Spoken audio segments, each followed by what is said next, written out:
The new college football playoff kicks off tonight with the battle for the Hoosier State. The Notre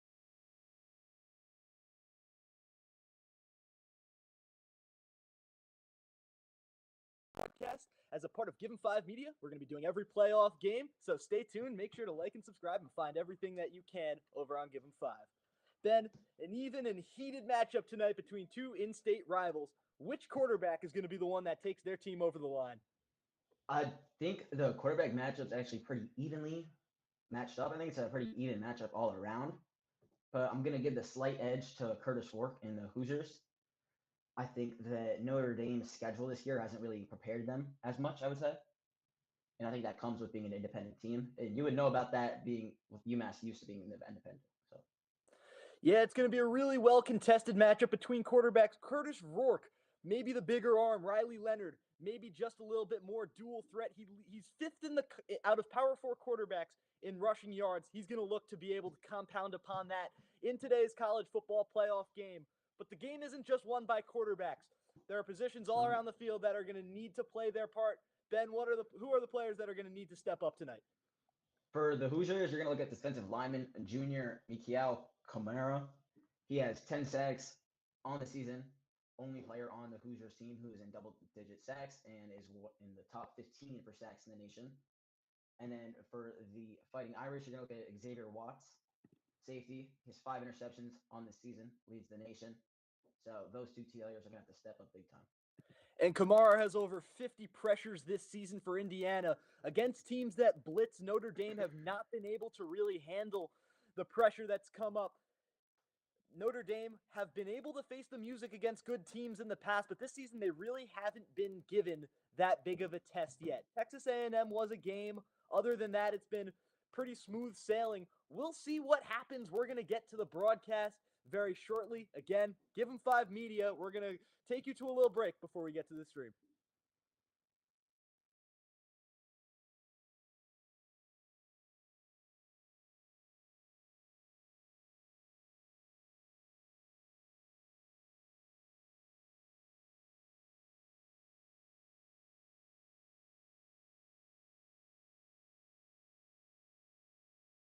The field. Once they get on the field. Are we muted? Are we muted? Yeah, we're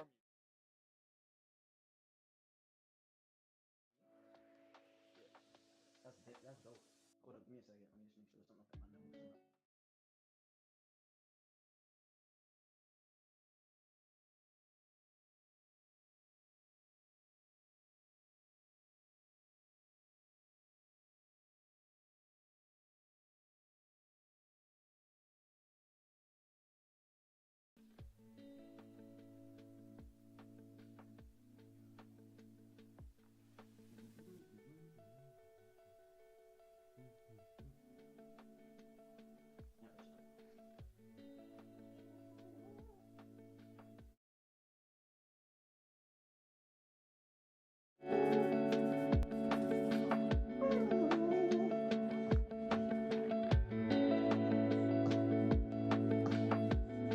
Oh, it's Dylan. POV.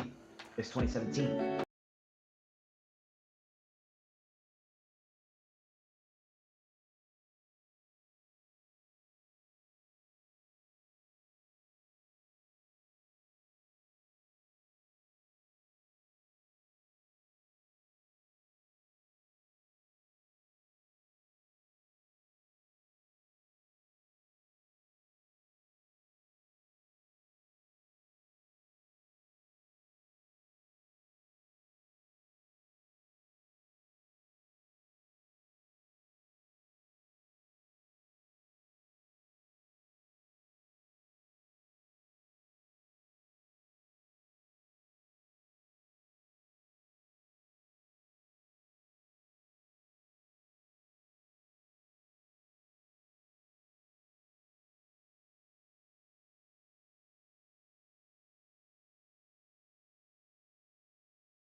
Oh no, because I'm gonna have questions. It's very unnecessarily aggressive, but let's. I'm trying to probably go and see what we're doing. So, I'll just.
Teams now entering the field for the first game in the new format college football playoff. It's been a while in the making, but we're finally coming to see it in fruition. I really like this format. It's going to be a lot of entertaining football, but this game's going to be in the trenches today as they're going out to do the coin toss right now. These rushing attacks have both been on fire this season. Notre Dame with Jeremiah Love and Jadarian Price being that two-headed backfield that's really done a great job. Indiana,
Player he is. He does seem a bit slower this year, although he does have a lot of rushing yards.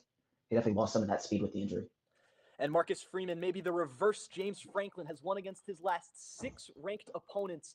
This is a guy that knows how to win games in key moments. The cold weather, the rowdy stadium, the Fighting Irish are here to play. This isn't a new idea for Notre Dame. Indiana, a little bit new to the party, but they're definitely going to bring in some glitz and glamour and fire, looking to provide some entertaining football.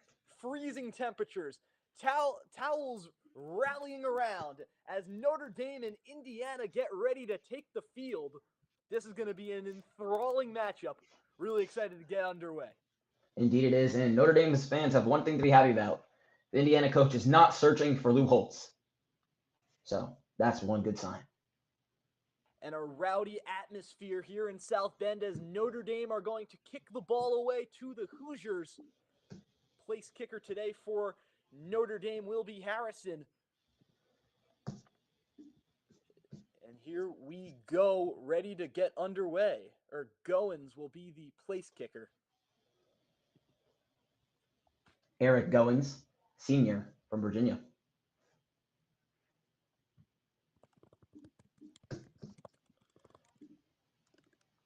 And the kick is up and not going to go to the back of the end zone, but the fair catch has been waived. Indiana will take possession to start the game, and out comes Curtis Rourke, who has put together a really fine season for himself. He's played 5 seasons with Ohio, the 2022 MAC MVP, 3rd in FBS and QB rating. He's someone that really has put together a great season. Ohio won earlier today, for those who didn't know. So, you think Rourke was watching that, or was he mentally preparing? Got to mentally prepare for the game. Out on the field now for Notre Dame, their 2-star receivers, Surratt and Cooper. Cooper the deep threat. Surratt's kind of an everything guy. Rourke And no now McCulley. lined up in the shotgun. Running back behind him, motioning now is the wide receiver handoff down the middle, stuffed up and brought down. The handoff was to the running back, Justice Ellison, and the tackle there by the Notre Dame linebacker. Very well done to wrap it up, and Indiana hustle back to the line already with some changes being made. Looks like Indiana wants to play tempo.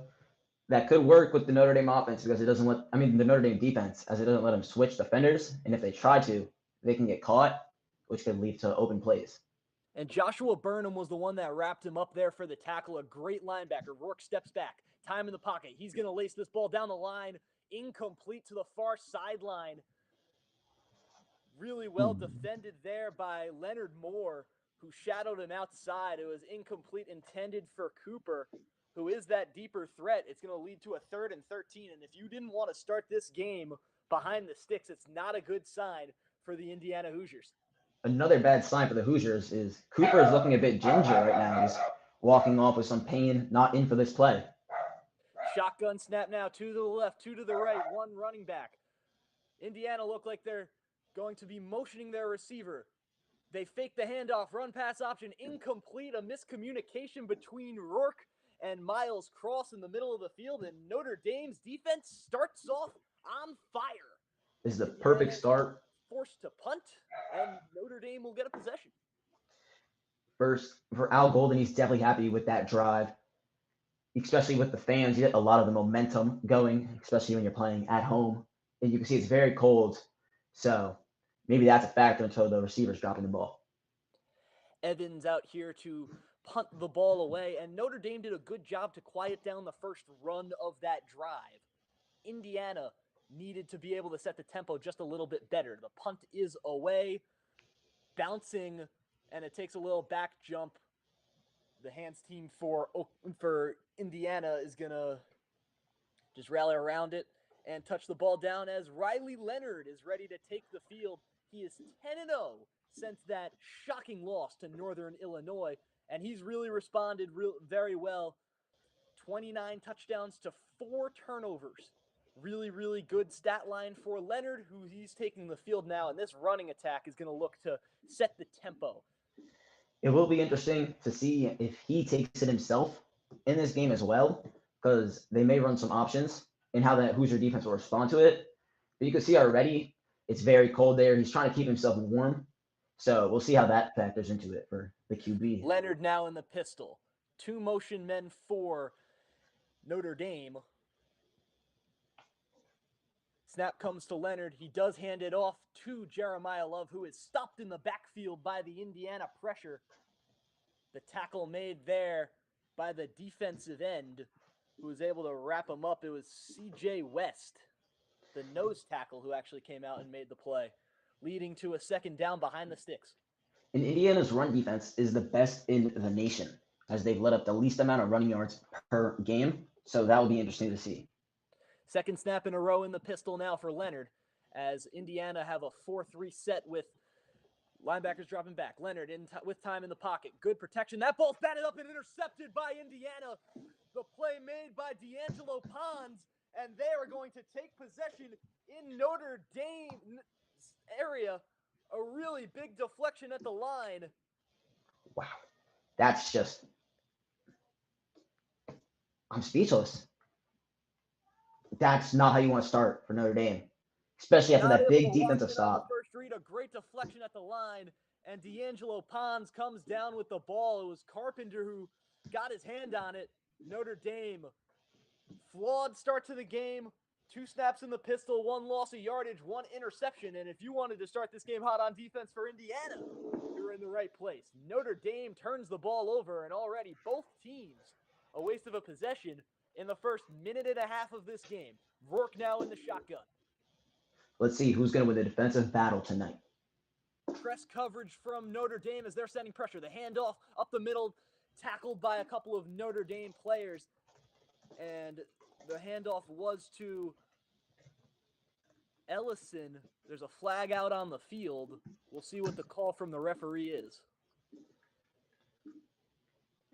David Alvarez, Big 12 referees.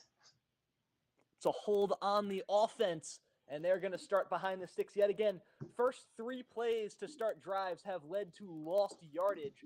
We'll see this hold now by the left tackle, Carter Smith, who just gets his hands on him. And the Hoosiers, for penalties, been a problem this season. They've taken 57 for 525 yards. So they really shot themselves in the foot plenty of times this season, and we can see those mistakes happening again early on tonight.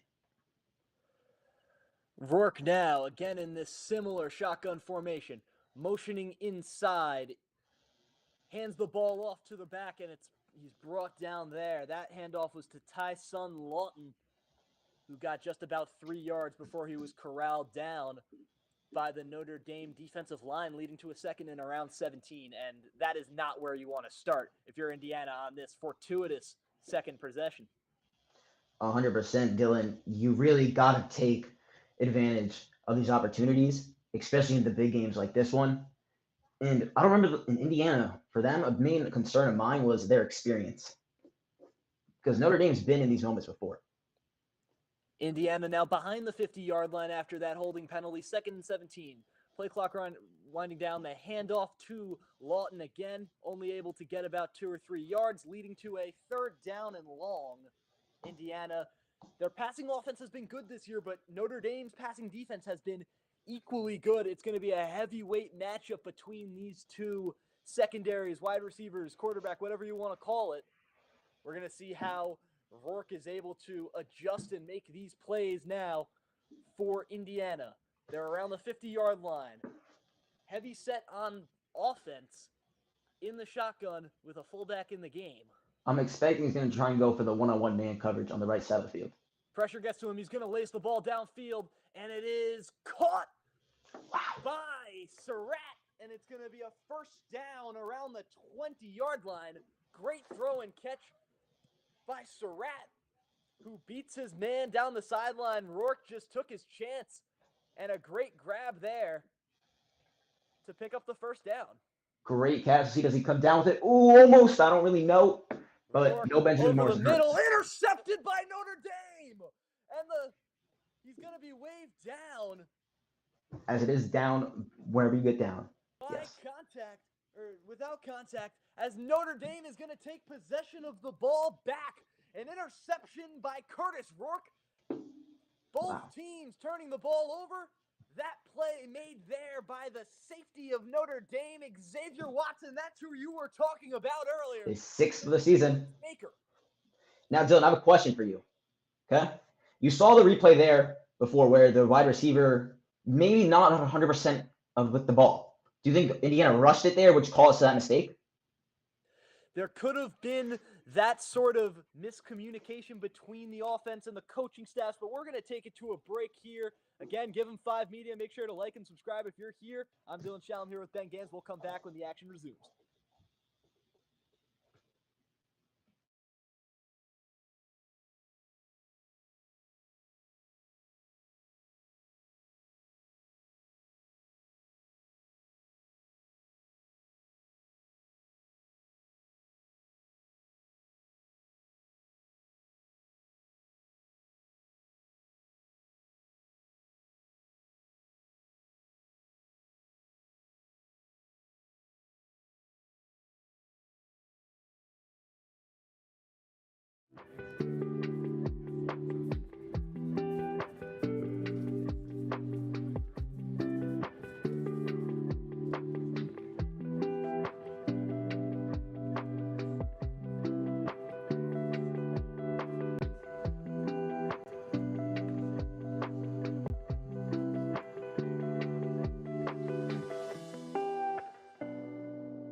Yeah, Rourke just misread him.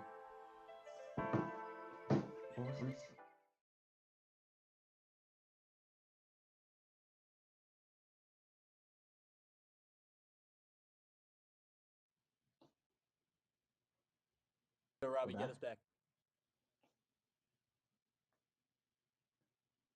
Just call Dylan. Shotgun snap in the end zone. This handoff to Love. He's going to take it to the outside, and he's going to get more. Love down the sideline. He's going to go all the way. What a run by Jeremiah Love. He's at the 30, 20. He's getting caught up 10, 5. Touchdown, Indiana on the long run. Jeremiah Love. Wow. What a way to bounce back after that first drive. Oh my, what a TD. 98 yards, Dylan. And you were saying, 98 running yards game. to the end zone. And that is the play that you need to completely uncork this battle. Jeremiah Love took the sideline, and once he had the space, you could kiss him goodbye. Down, just that speed. Just couldn't catch him off the edge there. And he saw the open grass. He was gone like a flash. What a TD. And it's going to be interesting to see how Indiana's going to respond after that. And the kick now for Notre Dame to take this lead to 7 is up, and it is good. 7-0 Notre Dame. Touchdown, Jeremiah Love. What a run. Crazy run. And you're going to see the blogs from that offense. And you said it was going to be a trenches battle, and a trenches battle it is, with the offensive line really helping set up this touchdown and just that speed. Nobody can catch him. Wow. And Indiana love to defend against the run, but the inside zone run that Notre Dame have had this season, they've really just been able to pull those guards and be able to do a good job of letting their running backs get to the outside. Tied for the longest touchdown in school history with Josh Adams in 2015, 98 yards, and it couldn't have come at a better time for Notre Dame. You could say they didn't love to guard Love there, to be honest. Indiana now are going to get the ball back. 10:57 left in the first quarter. Really, really difficult to battle back off that. 2 plays removed from the interception.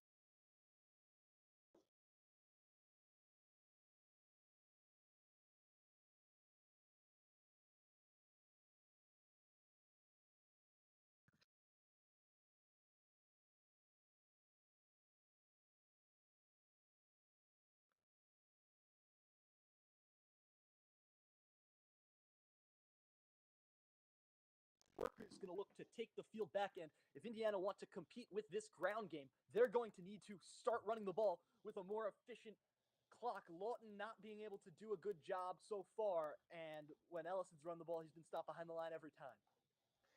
I think maybe try a wide receiver run potentially, or just really got to work on that passing game. Something to shake something up is what's going to be needed. Some trickery somewhere or a play from Rourke to make some magic happen. Now, in that same formation they've been in all game is Rourke. Notre Dame look like they're sending pressure, a corner coming up to the line.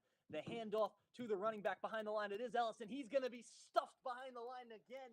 Notre Dame getting out to the running backs and not letting them get anywhere. Signetti really struggling here to just get his team in mojo. This is not how they've looked at all this season. And they're looking like themselves from last season versus the Big Ten, to be honest.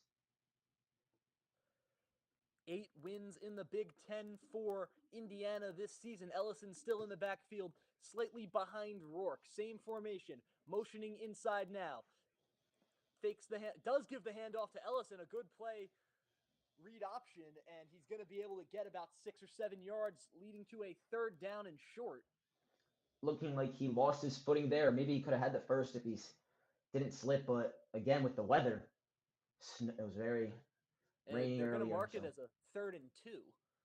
That's a favorable mark, I would say, and they're going to see if they can hopefully convert on this 3rd down.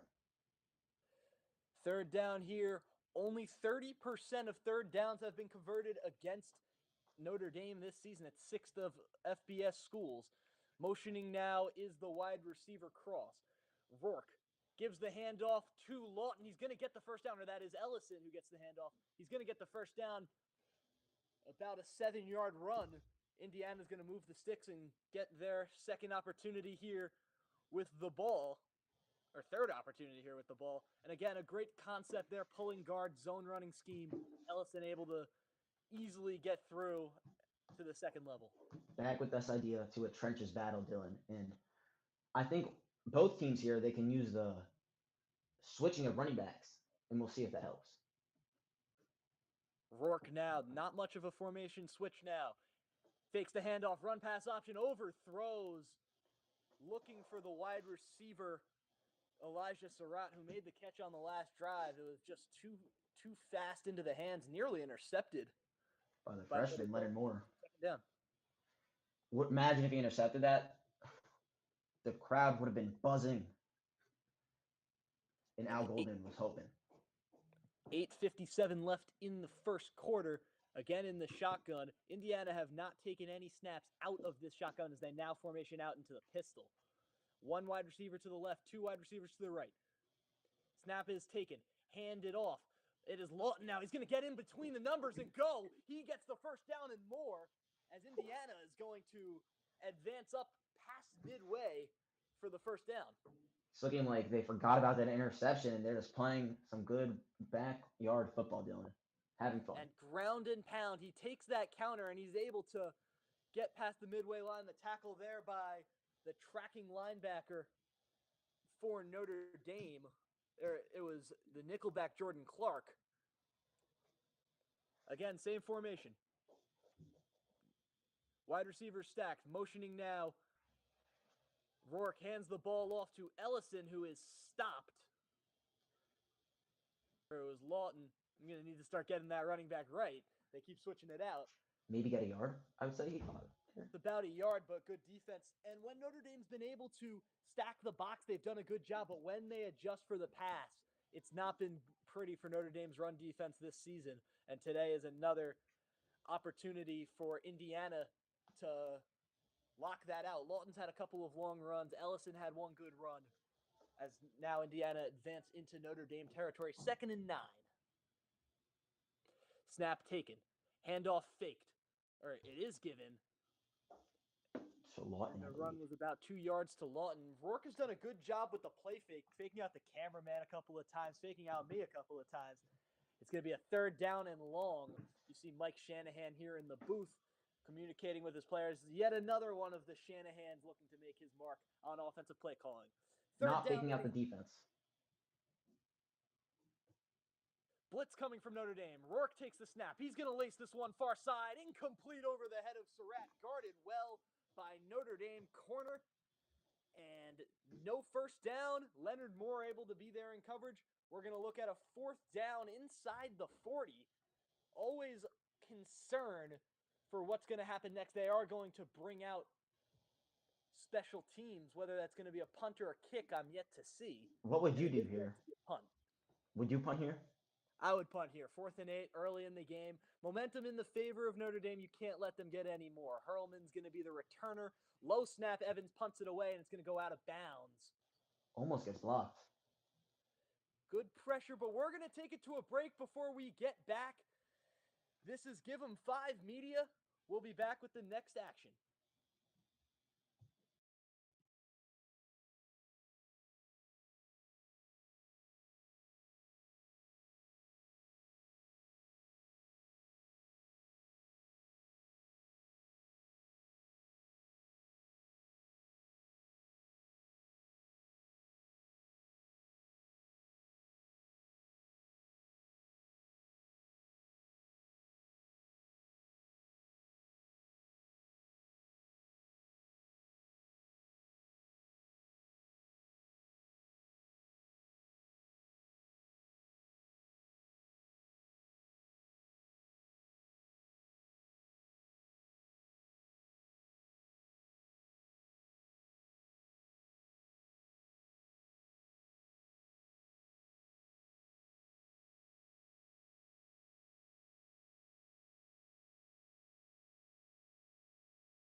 And the run there on first down gets about 4 yards. Notre Dame looking to set the tempo.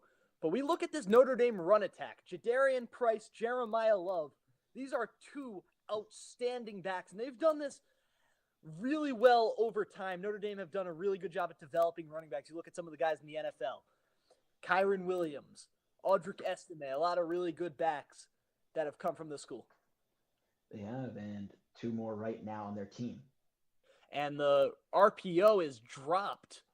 Ooh. There was a bubble screen concept that was loading up, looking for Jordan Faison. That one incomplete, leading to a 3rd and 6 in Indiana. If they want to get their defense off the field and take another stab at offense today, they're going to want to make a play here.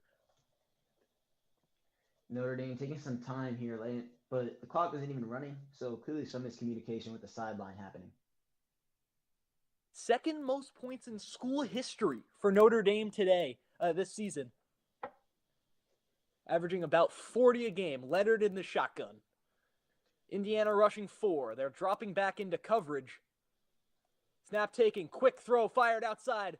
And the spin move is made and a first down for Notre Dame. They move the chains, the move by Bo Collins, the senior transfer.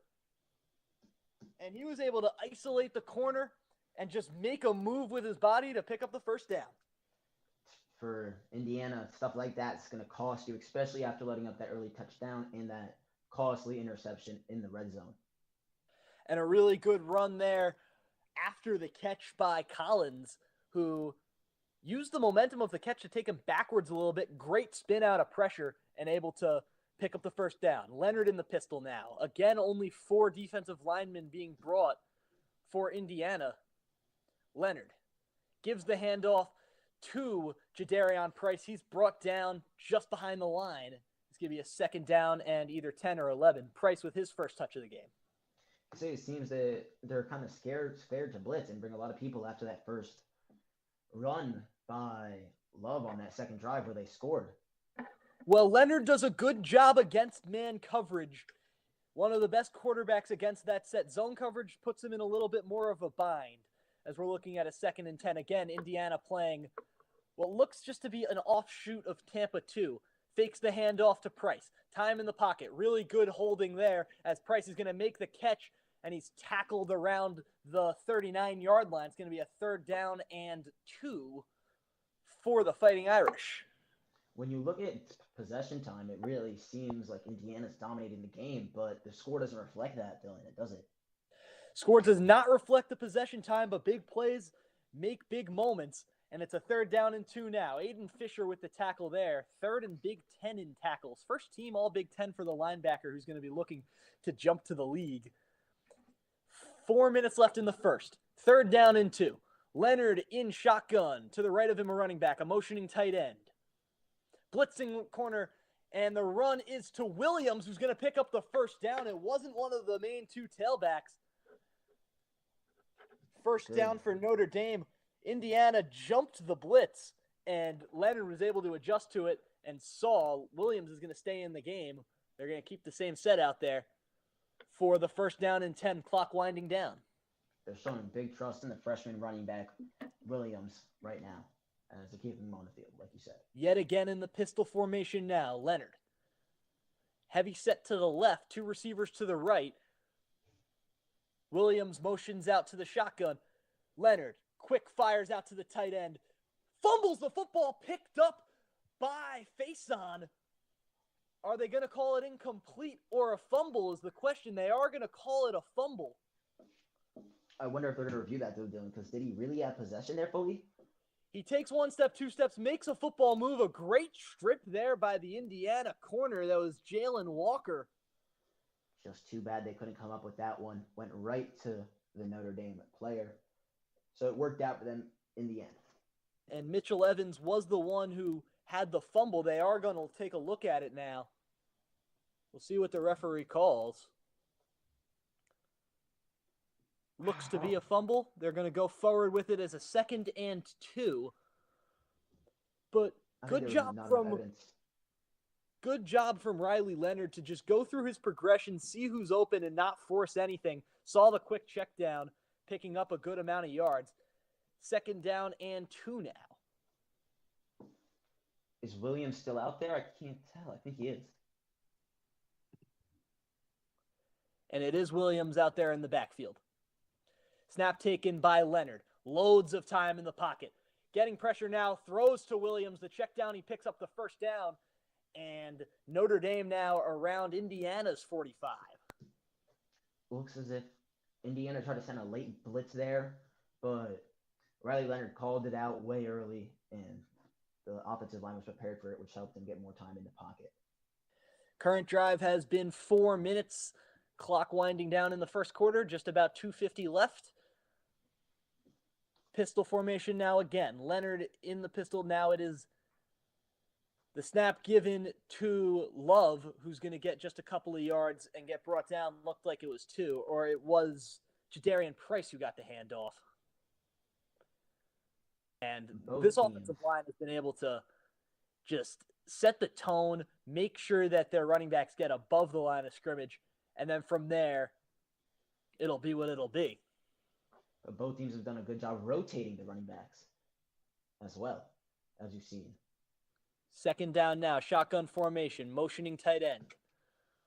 Leonard takes the snap. Lots of pressure, screen pass to face on. He's going to break the tackle. He's going to move and get the first down. Tumbling over bodies, face on, breaks about 3 tackles for the first down. Notre Dame moved the chains. That's big there, but he's walking back. Another player is walking a bit gingerly, but just being able to break that tackle. Second time a broken tackle has hurt Indiana's defense and led up a first down. Looking at a first down and 10, 52-yard drive so far. Been 5 minutes taken off the clock on this drive alone. Leonard, as it looks like Indiana sending pressure, makes a quick adjustment at the line, and they're going to call a jump. We'll see which side. It's a false start on Notre Dame. They're going to look to get that yardage back on this first down play. That can be big, though, for the Indiana defense. It's stopping the momentum for Notre Dame and bringing the crowd down a little bit. And, yeah, they're going to just call that little stutter a jump. He wasn't set in motion. And it's going to be a first down and 15 now for Notre Dame.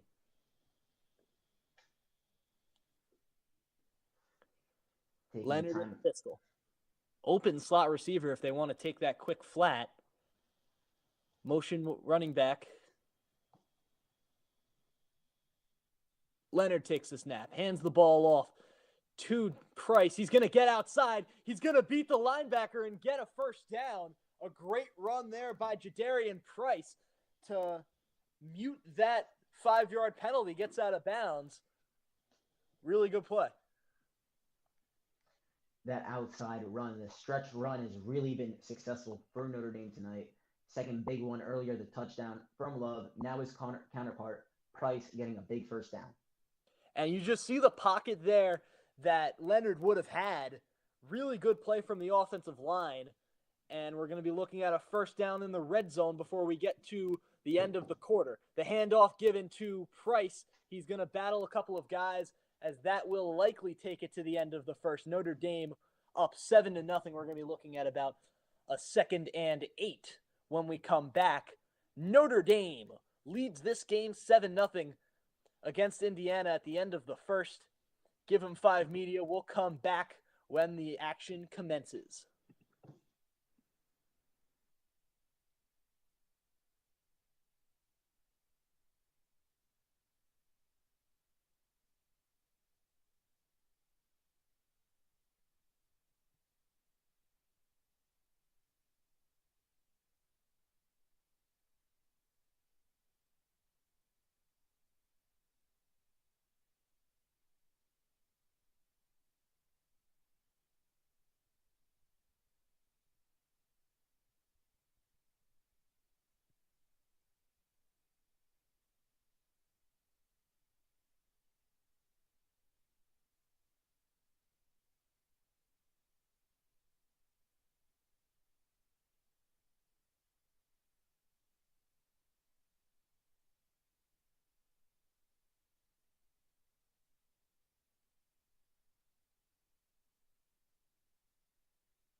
What are your takeaways from the first quarter of action as Notre Dame have the 7-0 lead? It's a lopsided game. Total yards 171 to 69 in favor of Notre Dame, and 131 of those 171 yards are from rushing. So that's been a main factor in this game. And earlier I looked at the stats, and Indiana has the best run defense in the nation, only letting up about 70 or 79 yards per game rushing. But they've already let up 131 in one quarter. So clearly they're going to have to try and fix it and move some stuff around if they want to bounce back. They haven't faced a run game as potent as this Fighting Irish run game as they take their first attempts now of the second quarter in the red zone. Pressure coming from the Indiana corner. They're taking the adjustment. Blitz coming. Throw. Finds the easy check down. Face on trying to juke him out, and he doesn't get the first down. It's going to be a 3rd down and 1. Leonard went through his progression, saw who was open, and made the throw. 3rd down and short. Slipped again. Clearly the conditions are not good, and it's causing a lot of people to slip. But I don't know if he would have got the first down anyways. But 2024 NCAA champion lacrosse, Jordan Faison. Bet you didn't know that one, Dylan, did you? Jordan Faison actually scored 15 goals last season in lacrosse. Wow. Price now motioning out to receiver, moving around the Indiana defense. They are in man coverage. That's what Leonard likes. He's going to run this himself. He's going to pick up the first down and more. Gets to about the 3-yard line. It's going to be a 1st and goal. Fighting Irish. Great. Just great call there. And earlier, I think you mentioned that he's 5th in the nation for QBs running in the top 5. 5th in FB in Power 4. Yes. So you really saw that there. And they're just playing stronger and tougher football right now. And that's what you get when you're looking at a Notre Dame team who they might be 11-1, but they have a chip on their shoulder. Shotgun snap now. Indiana looking to bring pressure from the line. Only 3 guys back at the goal line. Snap taken. Given to Price. He's going to get in between tackles. Not able to get out. And they're going to bring him down behind the line of scrimmage. It's going to be a 2nd down and goal now. Does forward progress get him back to the line, though? Or I couldn't really tell there. But again, Fisher, like you said, they're one of their best defensive players. And we haven't seen a lot from Mikiao Kamara, have we? Kamara hasn't been able to make his mark. The offensive line has been really good at silencing him, but Indiana haven't really brought enough pressure to Leonard yet to even bring anything out. Long drive for Notre Dame. 15 plays, 9 minutes total elapsed. 2nd down and goal now. Leonard takes the snap, fakes the handoff, run pass option, throw into the end zone, touchdown, Fighting Irish. Thomas in the end zone, and it's a 13-0 lead. Great RPO call there by the Notre Dame. He saw a lot of people were coming. He saw the tight end was open over the middle, and he hit Jaden Thomas for a nice 5-yard touchdown. Jaden Thomas, the red shirt junior, who was just in as a tight end, usually plays as a receiver, and there was no one there to stop him. 12:52 left in the second. 13-0 Notre Dame, and that was an imposing drive. It was, and Signetti and the Hoosiers are definitely shaken right now. Not many Indiana fans in the crowd, and we'll see how they respond. But I don't know if they can get it done, Dylan. We'll have to see. Kick goes to the right, but it is good. 14-0 Notre Dame. What a drive. What an ending to it. We're going to take you to break. We'll be back when the action commences. Give 'em 5 Media. Thank you so much for tuning in.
an unbelievable drive by Notre Dame to make this game 14-0. And what do you think is needed for Indiana to come back in this? I don't know, because Indiana had the ball first, so that really hurts them, number one. And then I also think they really need a TD, an interception, and another TD, Dylan, to be honest with you. You think they need to come back right now, make big chunk plays, and make this game closer in this very moment? 100%.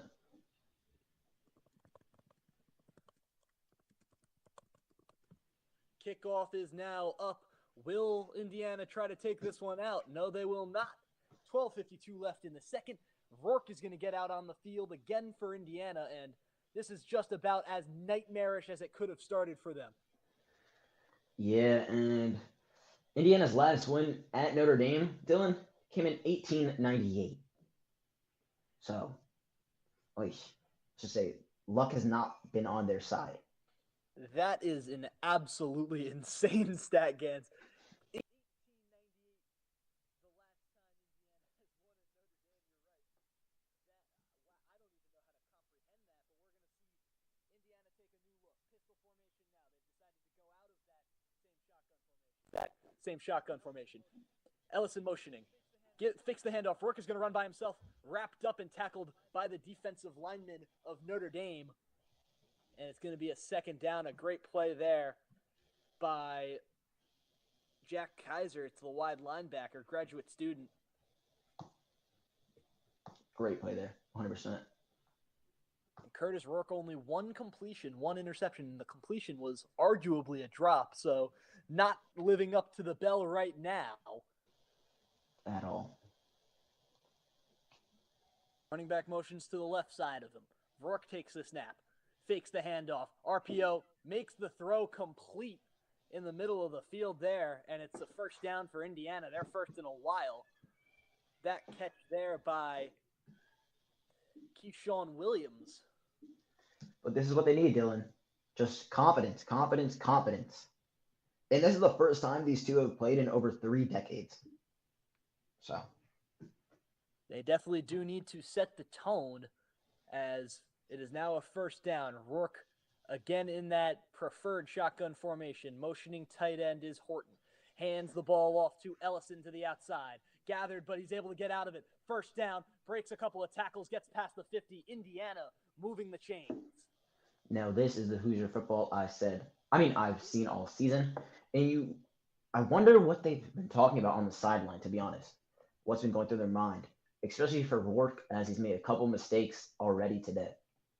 And that's a great pull by the center, Mike Caddick, who was able to get out and get to a wider linebacker and make the block on that zone run scheme. The trenches, like you said. Notre Dame bringing blitz. Horton motions. Pitches it out to Ellison. He's going to have to shake a defender. He's not going to be able to. Stopped just around the line of scrimmage by Young. And it's going to be a second down and 10.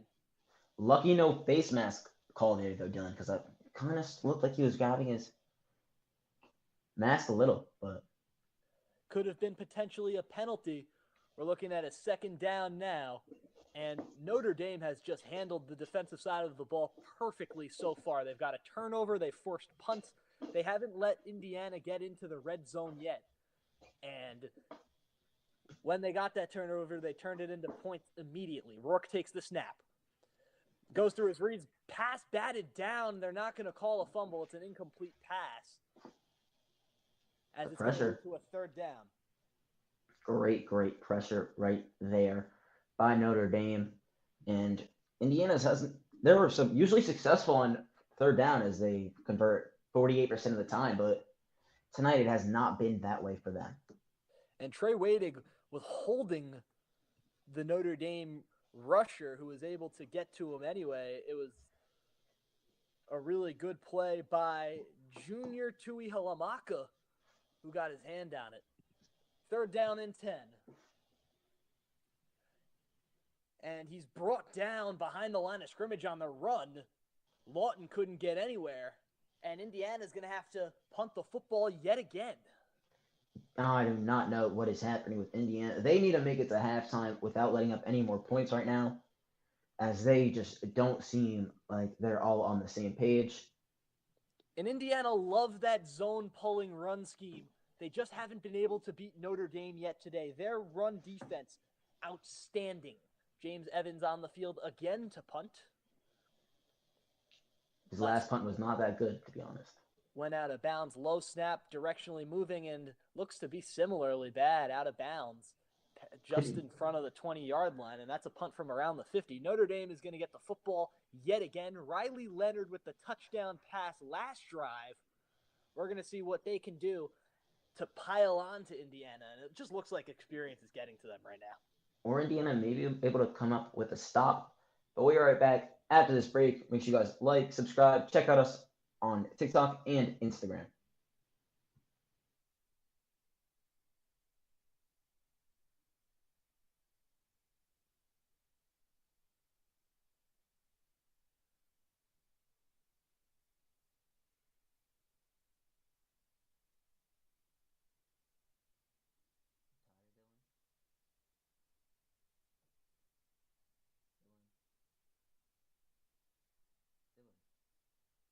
Dylan, you're not muted. Talk. Issue. Hello. Oh, yeah, I hear you. Are you tired? I'm fine. I'm joking, bro. This game is a blowout. JJ's going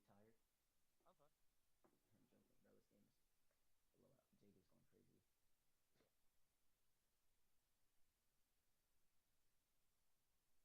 Not to startle anyone, we have had like a I ton. know. I know. Okay, good. You glad you guys know. I said it in the chat. It's awesome. Love to see it. Even if I'm doing terrible, it's still going fine. That's all that matters. You're doing fine. You're But doing like, fine. yo, can Indiana Loki put up a fight? Yeah, like, for real. Like, I'm. I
yards and a pick. Riley Leonard, 7 for 9, 56 yards, a pick, and a touchdown. The running game has been what's ruled it for Notre Dame so far. 100%. And we'll see what happens here, but will they start running the ball more just to run the clock down? Even though it's only the second quarter. Leonard steps back, throws it to the outside, caught for the first down. And that's a concept that's worked tried and true. The curl being able to be completed there to the wide receiver, Chris Mitchell, graduate transfer. Great catch. A lot of transfers on this Notre Dame team, to be honest. Big transfer game today. A lot of transfers on Indiana as well. True. 30. Both QBs transferring, or being transfers. The world of college football we live in now. Leonard takes the snap, hands it off to Love. He's going to try to get to the outside, bounces out, brought down by the knees. Great tackle by the Indiana linebacker. Amazing. It was Linnell Carr Jr. who was able to come up on that tackle, as well as the safety, Sean Asbury. And going back to the transfer point, I know some people in Indiana who've already hit the portal before the game, which is interesting. They're going to look to carry out what needs to be done on the field before next season. Motioning now for Notre Dame is the tight end. Snap taken.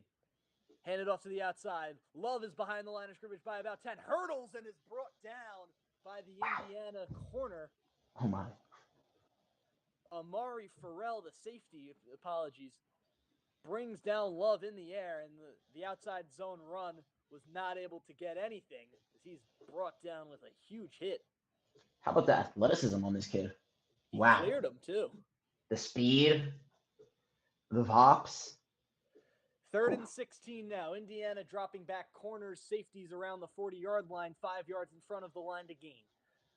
Leonard motions Williams outside. Takes a snap. Quick screen pass, batted down. Indiana's going to get the football again. Their first stop in 2 drives. Leonard upset with that one. But, I mean, they've been playing pretty good. Obviously, some mistakes here and there. But I'd be pretty happy if I was Notre Dame right now. Notre Dame, that one, the hand got to, again, another play there from Linnell Carr Jr., who's come up on a few plays this drive. And it's going to be Indiana football, as we can see the snow starting to sprinkle just a little bit. Punter James Rendell, returner for Indiana is the wide receiver Miles Price. That punt is low and dribbling, and it's going to stop around the 35-yard line of Indiana as it is touched by the hands team of Notre Dame. And this has just been a game where Indiana have not been able to figure it out on offense. They've struggled everywhere across this point. They really need a score. Both punters also been struggling heavy. Have you seen both not being successful? So that's been a big key. Notre Dame's run game has been very good up to this point. Indiana needs to start reciprocating that. Keep this game in the trenches. Lawton and Ellison have just not been able to get anything going. Rourke has been struggling, to say the least. How do Indiana flip this around? I think it's a good question, but you saw the running game when they went to the outer edges work. I think you try and go back to that.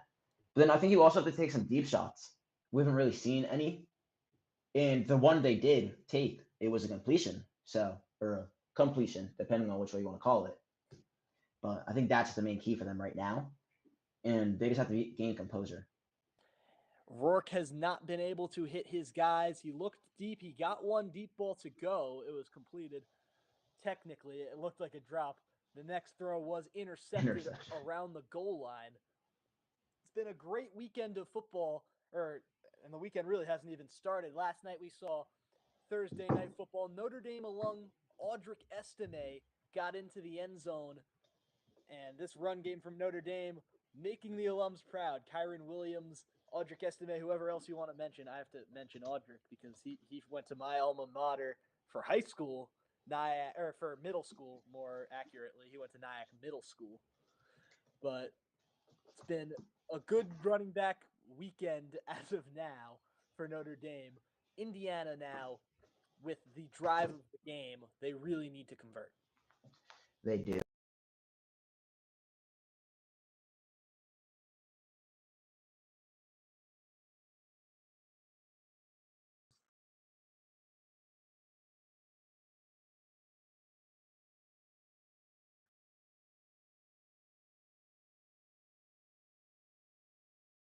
Ohio, if I'm not mistaken. Yeah, he played 5 seasons as an Ohio Bobcat, a team in the MAC. They were the team that won the MAC championship this year, their first year without Rourke. So take that how you want to take it. And they won the Staff DNA Cure Bowl today. We've got a lot of action here on Give 'em 5 Media this weekend as we're about to get back to the action here in the Indiana game. Just to highlight some of the games that we've got going on over the course of the next couple of days, we've got a lot of great football coming. Tomorrow, there's the SMU Penn State game, Clemson, Texas, and Tennessee versus Ohio State. We'll have a bunch of different broadcasters on that game, including our very own director, Robbie Basil, who will be calling a game tomorrow night. As we're going to get back to the action here in South Bend, Indiana. Indiana on the ball now around the 35-yard line. Lawton in the game as the running back. stationed just behind Rourke. Fakes the handoff. He's going to throw it into the flat, and brought down at the line of scrimmage is the wide receiver who was moving in motion. It was Miles Cross, the return specialist, who was not able to really do anything with it. Not taking the deep shots. I'm telling you, Dylan. Or maybe a trick play. Run a flea flicker. See how it'll go. Gansey wants them to play very loose with the football, and maybe it is the right thing to do. I think you have to when you're down 14. Still early goings. Snap. Gives to Lawton, and he's scrambled and brought down behind the line of scrimmage. Notre Dame firing out, stopping the play, and we're going to be looking at a third down and about 12 after the loss of yardage. I'm telling you this, just running, pass, run is not going to work out, especially when down 14. You have to take your deep shots down the field. You have to run some RPOs in there, maybe a little screen play, switch it up. And Shanahan, Kyle can do it, but Mike clearly cannot tonight. They're going to mark it as a third down and 10. Rourke has time in the pocket. He's going to look over the middle. It is caught for the first down. Surratt is able to come down with it, the junior transfer, Elijah Surratt. That's his second reception on the game. The first one came on that deeper pass, but those intermediate throws over the linebackers there in breaking. Ref had to duck down. Good play. Rourke, imagine if the ref didn't. Snap over the middle, incomplete, looking for Miles Price. Could have been a flag thrown. About to say, could have been a PI there. Bit handsy. And it seems like Indiana's playing loose now, Dylan. Would you say? Indiana needs to just start using that middle of the field that Notre Dame have to drop linebackers in. They've blitzed really well. If they can start exploiting that, it's going to lead to a lot more yardage. They're going to call the pass interference there, or will it be defensive holding? It's going to be a defensive holding, just 5 yards and the first down. Clark says no big deal. They'll get back to the line. Hey, good for Indiana taking advantage of these mistakes, especially when you're down by 14 and you're hoping to put up some points before half. It would be huge here to get a touchdown. Flurries of snow start to fall down here at Notre Dame Stadium. Rourke takes the snap, throws underthrown, looking for Elijah Surratt. Not even close. I believe he got hit, though, when he threw that one, Dylan. Yeah, Rourke was under pressure, and it was nearly a sack, but good blanket coverage there by Notre Dame.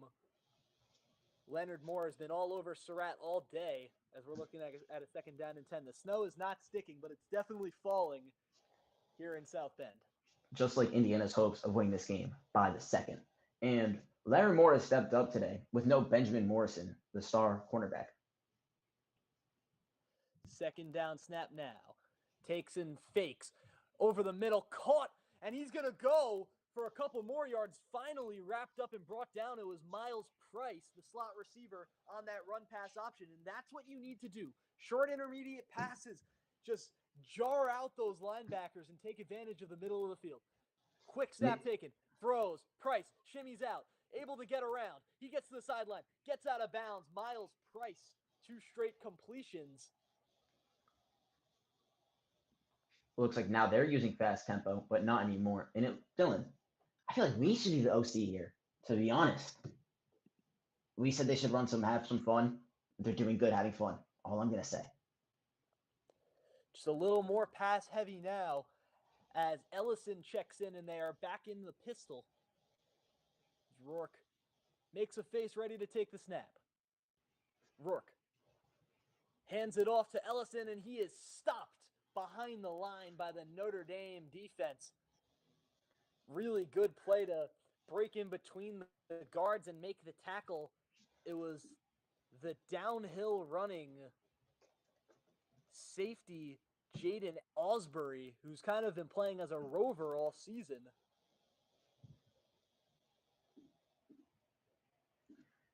Let's see what they can do. Third down and 5 now for Indiana. This is a crucial play. Single coverage on the left side. Rourke, direct snap to Ellison. He's not going to get there. He's wrapped up behind the first down mark. and it's going to lead to a 4th and short. And what Indiana do now is really going to be the interesting thing. I don't hate the play call there. I do think it was a bit iffy. I think he maybe should have pitched it out to Rourke as he had some green grass ahead of him. But they didn't, and it seems that they're going for it. But go for it on 60% of the 4th downs in their opponent's territory. 4th down and 4. Clock winding down on the first half. 3 minutes, 34 left in the second quarter. Rourke is ready to take the snap. Clock winding down, play clock, and they're going to call a timeout as they're going to think things over before they go for this crucial play. Gansey, what do you do on this play? Gosh. You're putting me on the spot here, Dylan. Personally, if I'm the coach of Indiana, and this is not a play call, okay, I'm going for it here. I'm saying it. They've converted on 57% of their 4th down attempts this season. So clearly the odds are in their favor, okay? I'm trying to hit a quick slant over the middle or put someone on a streak and try and throw up a one-on-one ball for the end zone and see what can happen. But where has Cooper been? That's my question. Is he out? Is he hurt? He was injured on the first target he got. Unclear whether or not he will return today. We haven't seen much of him, but those passes over the middle have really worked for Indiana on this drive. Wouldn't be surprised to see a little run-pass option concept go, finding a player over the middle, maybe Miles Price, who's come up with a couple of plays on this drive. But maybe you look at your playmaker, Surratt. Maybe you look at your playmaker in Ellison or Tyson Lawton, who have been quieted down by this Notre Dame blitz, but okay, hear me out. Completely silenced. Hear me out. Running back throws it. Jump pass. That would certainly be a very interesting play call on the Right. 4th down. Got it. It's the big leagues. You got to take chances to win. The jump pass, very rarely executed at a high level. We'll see what goes down. Notre Dame gets the ball in the second half, so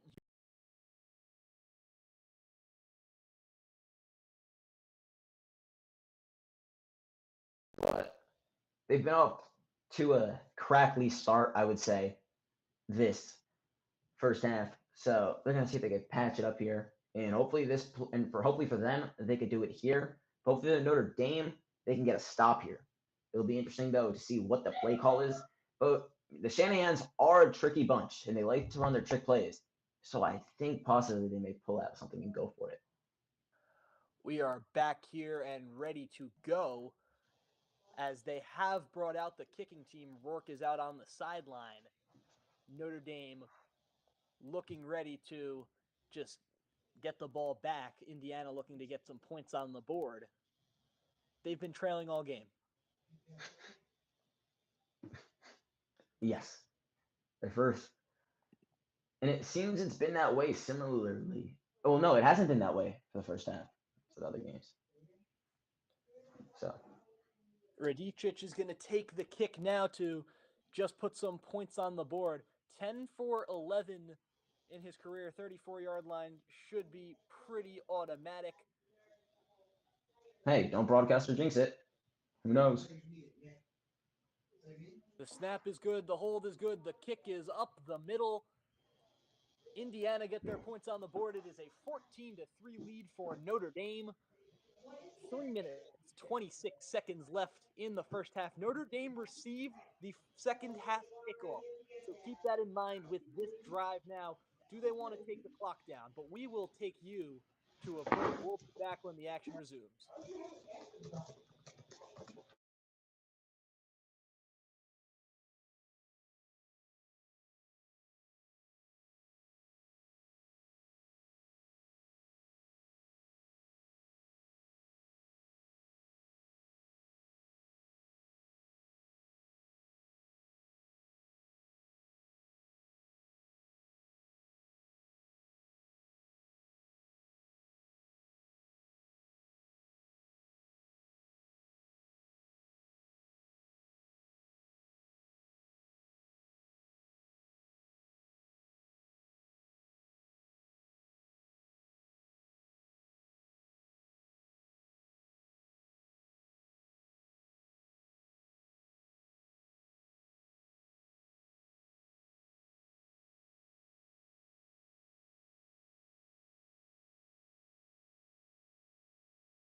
We are back now in Notre Dame, South Bend, Indiana. They will be getting the ball back before the second half, and comments are saying Indiana are frauds here. We've got a comment from one Bob Poole asking, how many teams with a winning record did Indiana beat? Committee's fraudulent. One job to find the 12 best teams not most deserving. The SEC championship playoff, tons NIL money, bonus, no committee. Dollar sign, dollar sign. Dollar sign, dollar sign. As this is going to come back and brought down, Indiana's able to get out to him and make a stop on the kickoff return.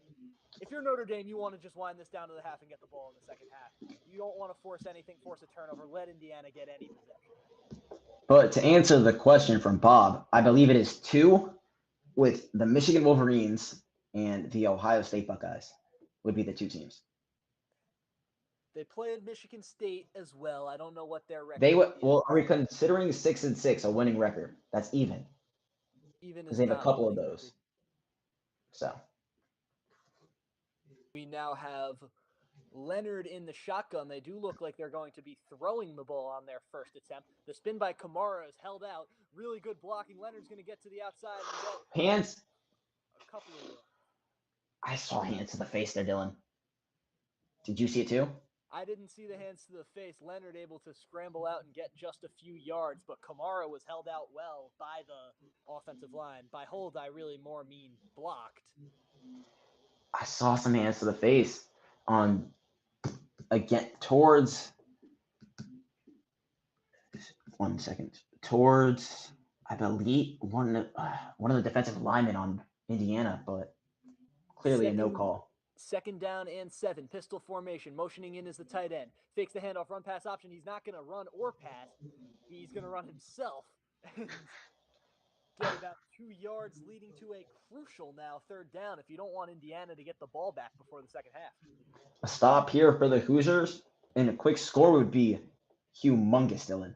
That game changing, to be honest, especially if that score could be a touchdown. Going down 4.5 compared to 11 is a big difference. And Indiana hasn't been able to make that mark yet today. 1 second dividing the play clock and the 2-minute warning. You see the hard count nearly fools the blitzing corner, as they are going to just take it to the 2-minute warning. And we are going to come back when the action resumes again. Make sure to tune in to Give 'em 5 Media, like all of our content, subscribe, find us on TikTok, Instagram, wherever you want to find us. It's been a great couple of, 2 hours on this call. Got a lot of viewers really excited for this first round of college football playoffs. We'll be back when the 2-minute warning is over.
Notre Dame getting the ball now with a chance. But what do we like so far from the Fighting Irish that have had them in the lead? The running game, really. The passing game hasn't been as successful. It has helped them on third down, but the running game is the only reason they're here right now, especially with Jeremiah Love. And Jeremiah Love's 98-yard touchdown was the opening score of this first round of the college football playoffs. And I know it's only less than a half into this game, but this new format already generating excitement. We've got a lot of viewers coming in to check our stream out. We appreciate it, each and every one of you, as Notre Dame are going to take this snap from just about the 22-yard line. It is a 3rd down and 6. You don't want to let Indiana get the ball. Again, the hard count nearly drawing the Indiana player off sides. But could the Indiana Leonard player takes be a showing snap. fake blitz? Pressure coming. He's going to get hit. He's going to throw it in the middle of the field and caught by Faison. They're going to call the catch with confusion, and they're going to get the first down. A really great play by Riley Leonard to Great pick play. up the first down on the jump pass. And we were talking about jump passes earlier. That one did See? work. Come on. But they're going to review this one, so maybe it didn't work, Dylan. And he does hold on to that, and that is a fantastic catch by Faison. It does work. Wow. Amazing catch by him. You can see him just tumble to the ground, get his arm underneath the ball, make sure to keep it from touching the turf, because if it does, or the grass, if it does touch the grass, and the nose of the football might just touch the grass there and being. But is that enough evidence to overturn is the question. Last 2 minutes of the game, of the half, this one is chalked back up to review. No challenge needed. We'll see what the call is, but it's a big play because Indiana will get the ball back if they call this incomplete. Here comes they the are call. going to call a first down. It's a confirmed call. Faison able to make the good catch, as we are going to be looking at Notre Dame trying to pile on, take the lead a little bit further. That's big, and it's not big for Indiana, as that stop would have been able to give them an opportunity to score before half. Notre Dame now, 25 seconds on the play clock, not moving yet. They will resume play momentarily. They need to get within maybe a 45-yard field goal to feel comfortable kicking, as the clock is now running. They're on their own 30. Leonard, motioning inside his Faison, takes the snap. Under pressure, he escapes it. He's going to run himself. He's going to take space and bundle his way down. They're going to need to hurry to the line if they want to get points on this drive. It's about a 7-yard run. Leonard taking his time, though. Maybe they don't want to risk turning it over, though, Dylan, before, especially since they're getting the ball at half. Just moving around the Indiana defense with motions. Leonard now, time in the pocket, escapes to the outside. He's going to look to throw. He fakes and escapes. He gets the first down, jumps in front. They're going to need to hurry up. And the clock does stop. Doing a great job avoiding sacks. And Kamara really has not been present today. And really well done by Leonard to just scoot in between defenders. Not the most mobile of quarterbacks, but very aware in the pocket, knowing when to escape and get away. Leonard now takes a snap, fakes a throw, pumps it, fires to Williams. He gets out of the tackle. He's going to get a little bit more around past the halfway mark of the field. Not a first down, but Indiana are likely to call their first timeout here. I don't know if Indiana would call a timeout, though. I don't know why they would. Notre Dame, apologies. Oh, okay. I was confused for a second. But and they great catch there by the freshman running back.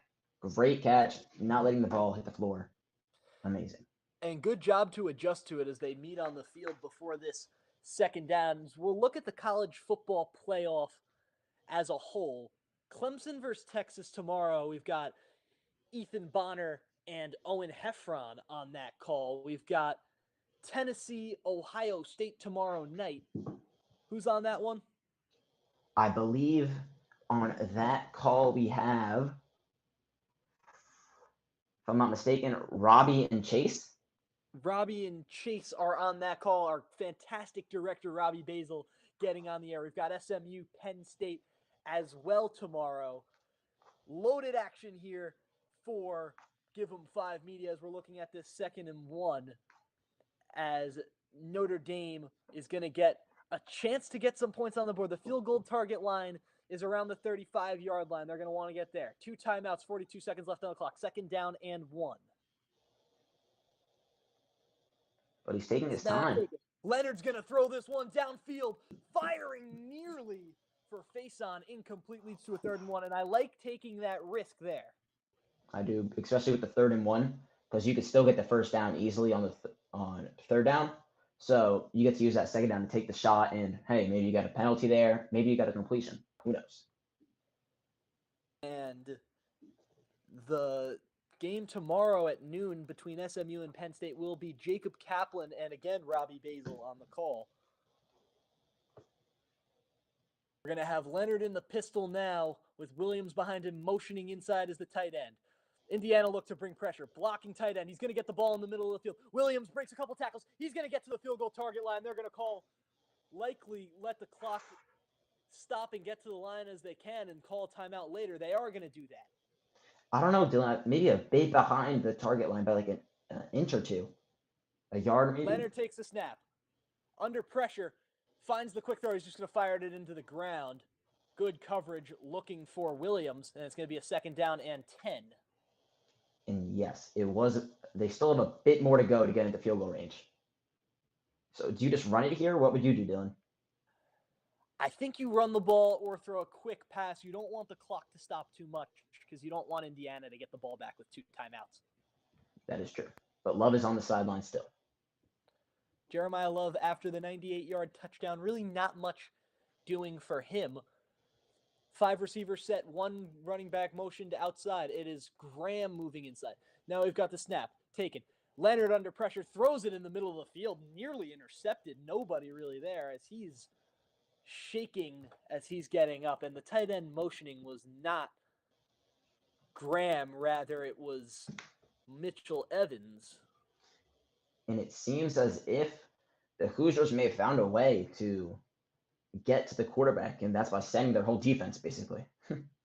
And the stunting pressure has given Leonard a bit of problem. So we'll see if they use that in the second half as well.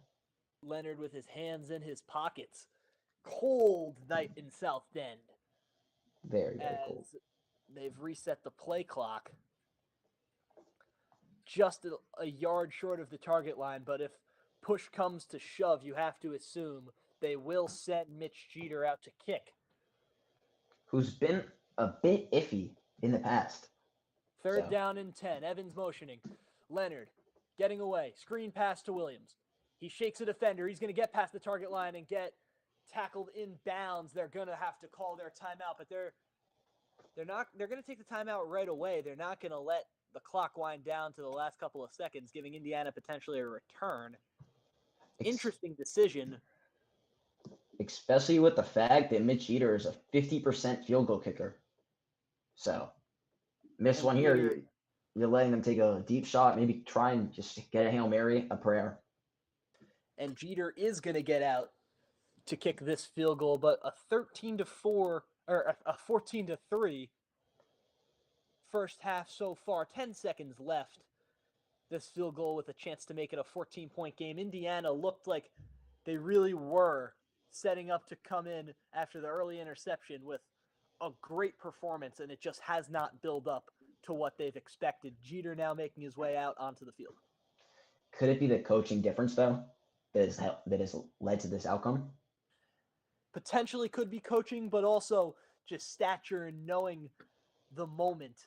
Indiana yet to play in a game with this ferocity as a group. Jeter from 49. Notre Dame this season, 8 for 18 on field goals. It's not been good.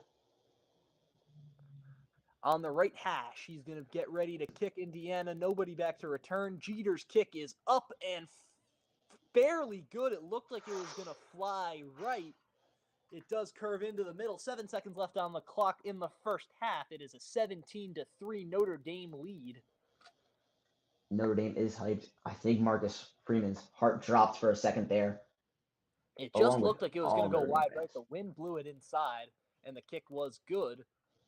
You make your field goals in important moments, and no more important moment for Jeter than there this season so far. 14-point game now. If you're Indiana, you take this into the half. What's I your try and message? return the kick.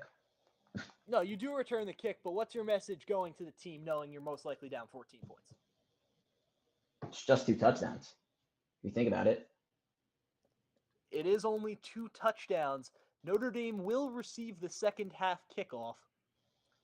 They can it's not like it's out of reach. If you think about it as 14 points compared to 2 touchdowns, that's a big difference, in my opinion. 2 touchdowns is 2 touchdowns, not something easily come by. Indiana That's having true. gotten into the end zone once yet today, as Jeter, who just nailed that field goal, or it will be Goins to hit the place kick. A lot of switching of players for Notre Dame. And it will be up and away. Fair catch called for. Wouldn't surprise me if Indiana just nailed this out and take it to the half. See, I don't like that. I think they should return it. I think they got to start returning the kicks. Because it's been kicked short of the end zone every single time. So. Repeat for you again. Tomorrow at 12 o'clock, SMU Penn State on Give 'em 5 Media, courtesy of Robbie Basil and Jacob Kaplan. Then later we will have Owen Heffron and Ethan Bonner on the Texas versus Clemson game, and we'll close it out with Robbie Basil yet again. That's our Iron Man right there. He's directing today. He will be on the call on the late game with Chase Caridi. As they are going to run a play, we'll see what type of play they run. They've got 2 timeouts. Rourke hands the ball off to Lawton. He is going to get about 3 or 4 yards, as that's just going to tick us in to the end of the half. Notre Dame 17, Indiana 3. Notre Dame will receive the second half kickoff, and just as good of a start as you could have possibly imagined. I'm Dylan Shalom here with Ben Ganz, sending it to halftime. We'll be back with second half action.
first half of action, Notre Dame 17, Indiana 3, a 14-point lead for the Fighting Irish. And Ganz, take us through some of the stats that you saw today so far that catch your eye. Well, the main one for me, Dylan, is with the rushing game. Notre Dame with 155 rushing yards compared to Indiana with 61 rushing yards. Now, they both have 17 attempts, but yards per rush is where it stands out. Notre Dame averaging 9.1 yards a rush, which is almost a first down, while Indiana's has a measly 3.6 per rush. So that's one thing. And then another for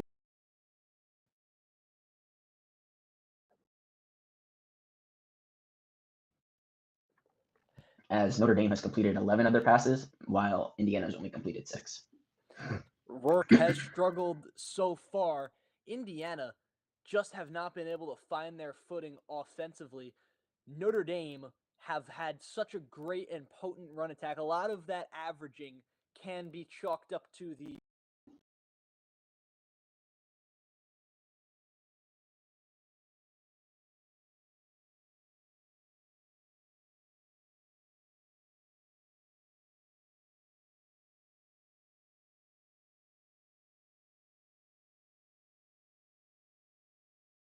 they dropped the fumble and they recovered their own.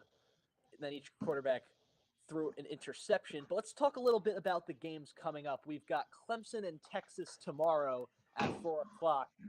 My eyes, that's the game of the first round. What do you have? I'm going to have to disagree with you on that one. What's the game of the first round? Well, first, Tennessee? Tennessee, Ohio State easily. Okay. Yes. Okay. I think Texas Clemson will come down to Quinn Ewers. He played a bit iffy against Georgia. And maybe we'll see some of Archie tomorrow, potentially, or Arch. And we'll see how that goes. I'm going to give the edge to Texas for that one. I'm assuming you do the same. I have Texas taking out Clemson. I actually have Tennessee winning against Ohio State. It's going to be another Same here. game. We will be Agreed. airing both of these games on Give 'em 5 Media. So if you enjoy what we're doing, we're having great crews doing that tomorrow. It'll be What about the SMU game?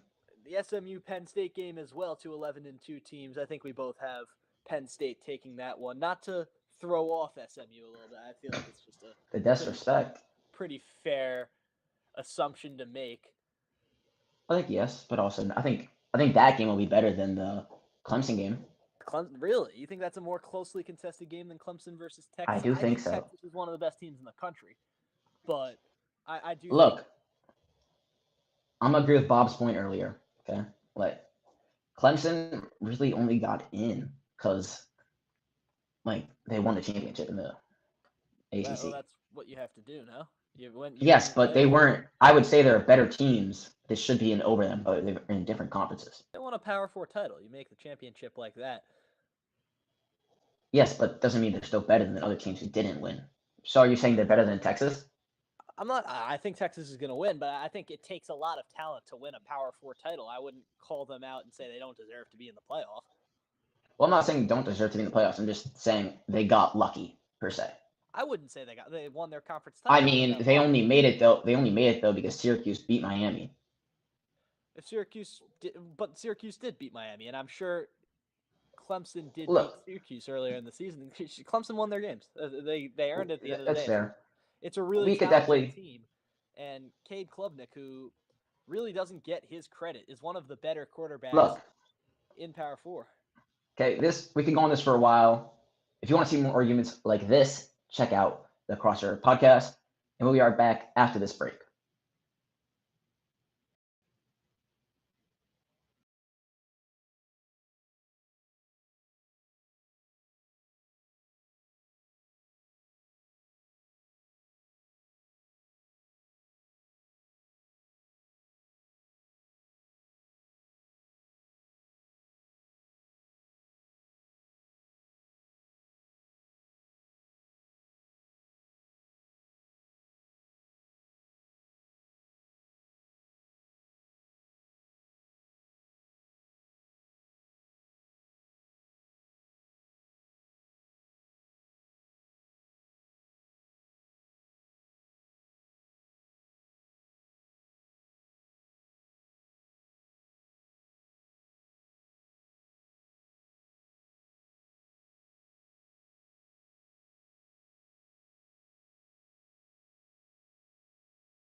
We are back now with the second half of action here in South Bend, Indiana. Notre Dame, 7th seed, lead 10 seed Indiana by a score of 17-3. And as dominant as they have been, still a lot of football left to play. What do Indiana need to do to get back in this game?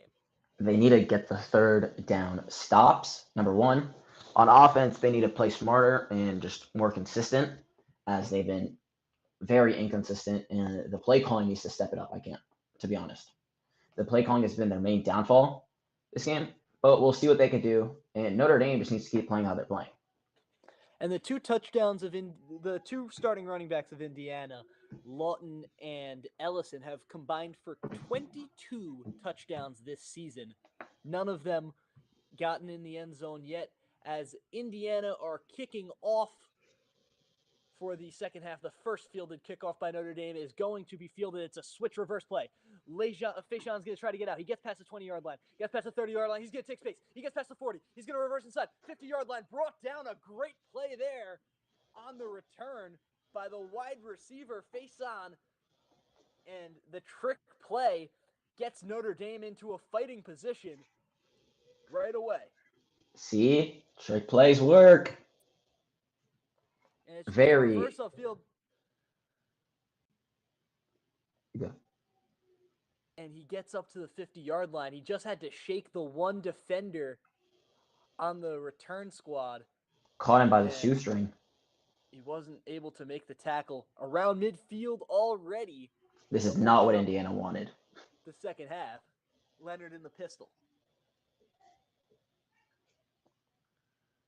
Indiana looking that they're going to bring their normal 4 pressure, and the flag is thrown for delay of game. They're not able to get the playoff in time, and they will take that knowing how long their kick return was, but still frustrating to not be able to execute on your first down snap in the first drive of the second half. Very interesting start to the second half. A trick play on the kick return, but then a delay of game. So I do not know what was happening there. And Jordan Faishan with a great return gets them past the 50. Now they go behind. Leonard takes a snap.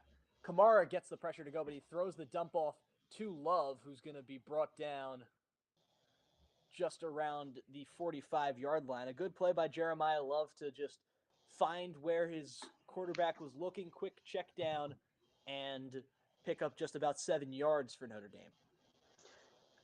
Notre Dame has loved their checkdowns, has gotten them a good amount of yards. So we'll see if they continue to use them. Riley Leonard now in the pistol yet again, motioning Love. Gives the handoff to Jeremiah Love, who is rounded up by the Hoosiers, and it's going to be a third down and relatively long after the great return to start the quarter. Would it be huge for Indiana if they could stop them here, especially after that kickoff return, just to kill all the momentum that the Fighting Irish have? But we'll see, because they've struggled prior to this. Third down and 6. Williams checks into the game as the running back. The freshman has gotten a lot of snaps today as Leonard is in the shotgun. Indiana only looked to be bringing 4, as now there's 2 nickel corners who are creeping up, and a linebacker. They're going to send a blitz. Leonard has time. Great holding by the line and a catch. No, he does not hold on. Looking at Bo Collins, the ex-receiver who really hasn't been that involved, and is incomplete, leading to a 4th down. It seems that both teams haven't used their top receivers a lot today, to be honest with you, Dylan. Collins got his hands on it, a very difficult grab, but 4th down in opposition territory, not too far, as they are going to send out the punt team. It wouldn't surprise me if they had kept out their offense and tried to make something happen and put the game away, but they're deciding to play a little bit more passive. A lot of time left on the clock for Indiana, as this punt is up down the middle and fair caught by Price, as Indiana is going to avoid letting up points early in the second half. Rourke is going to make his way out onto the field. Good first stand for Indiana after the kickoff return. We're going to come back with the action.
14-3.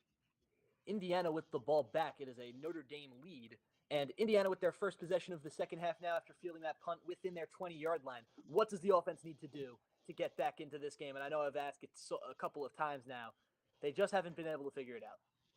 Not turn over the ball, number one. Run a trick play. I'm telling you, it will work. Rourke steps back to take the snap. Pressure coming. He's under pressure, and he's sacked by Notre Dame. The pressure got to him quickly, and a great play on the secondary blitz by Jalen Sneed, the Rover, who was able to get to him. But it seems the Notre Dame player is injured, Dylan. Yeah, it looks like Riley Mills is down on the field. He's going to be tended to by the athletic trainers. He's in a lot of pain. And that would be a crushing loss. He is a huge piece to their defensive line. As we're going to take off for a little bit while they tend to that injury. We'll be back with the action.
And down on the field for Notre Dame was Riley Mills, the graduate defensive tackle. He's just being taken off now.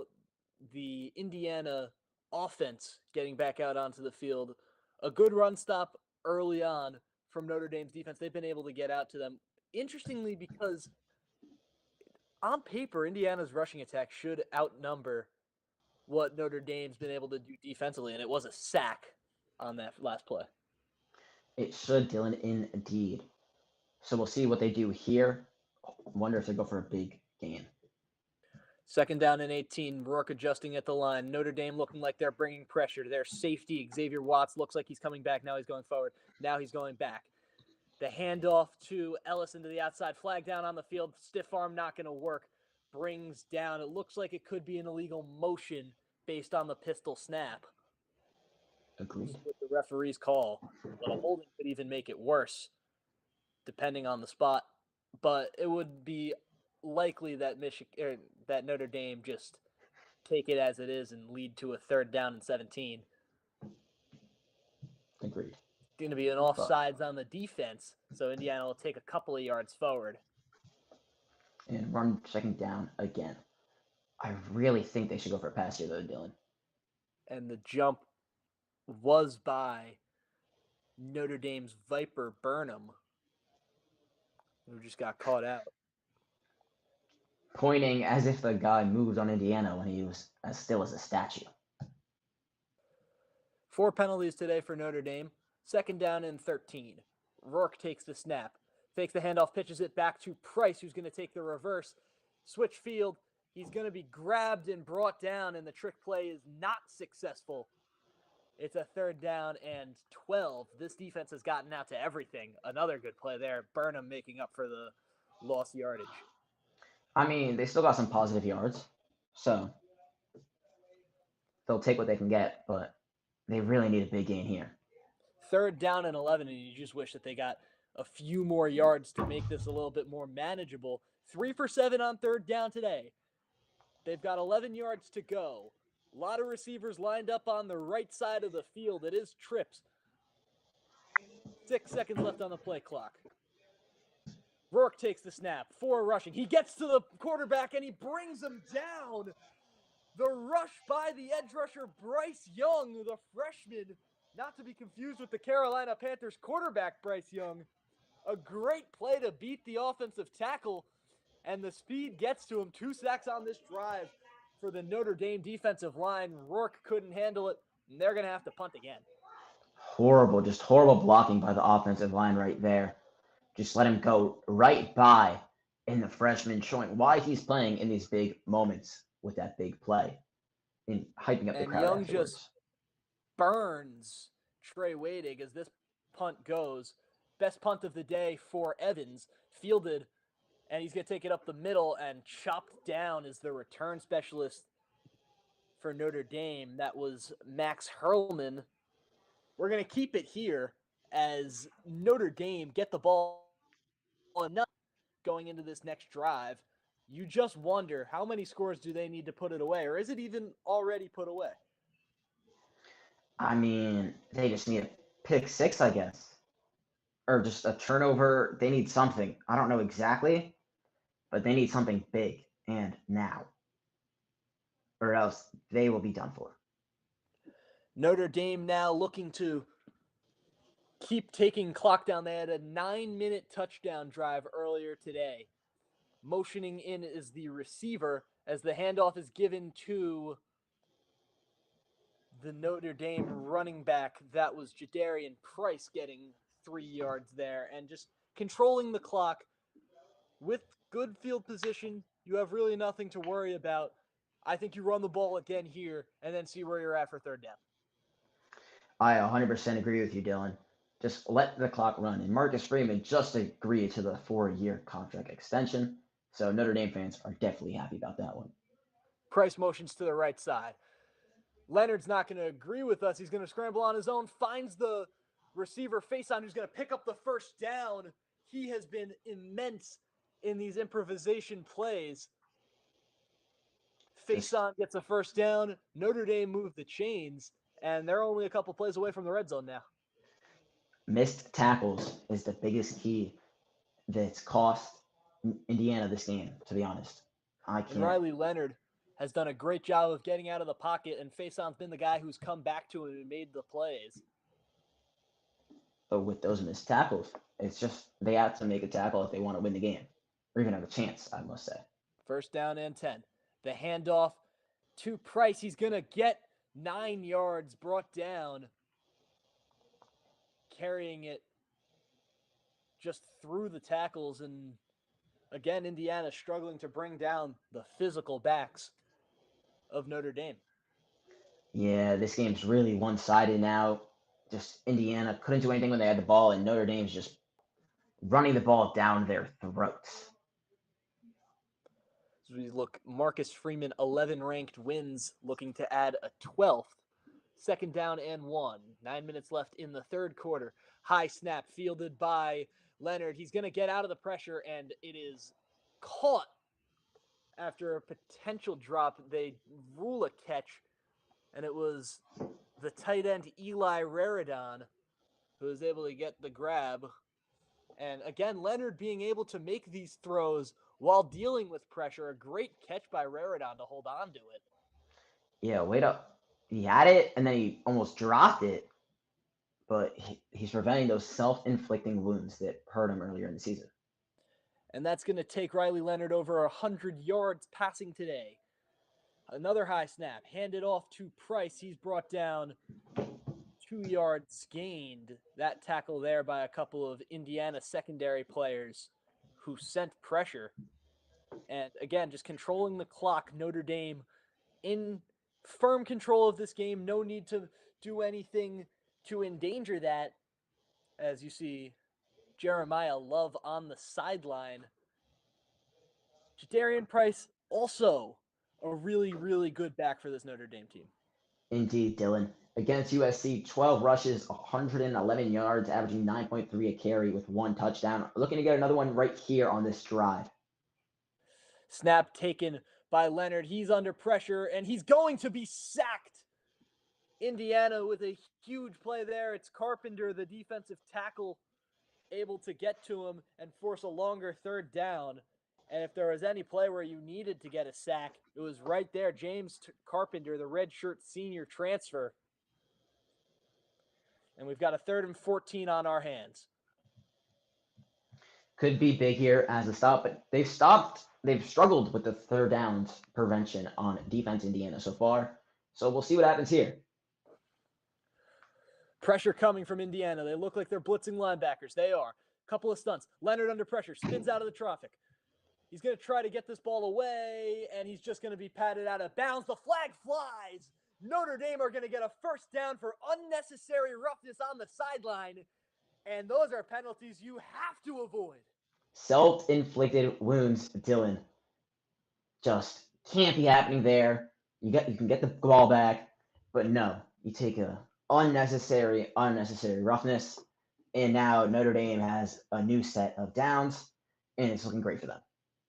And Carpenter, fresh off of a sack, was just running after Leonard, and he clocks him out of bounds.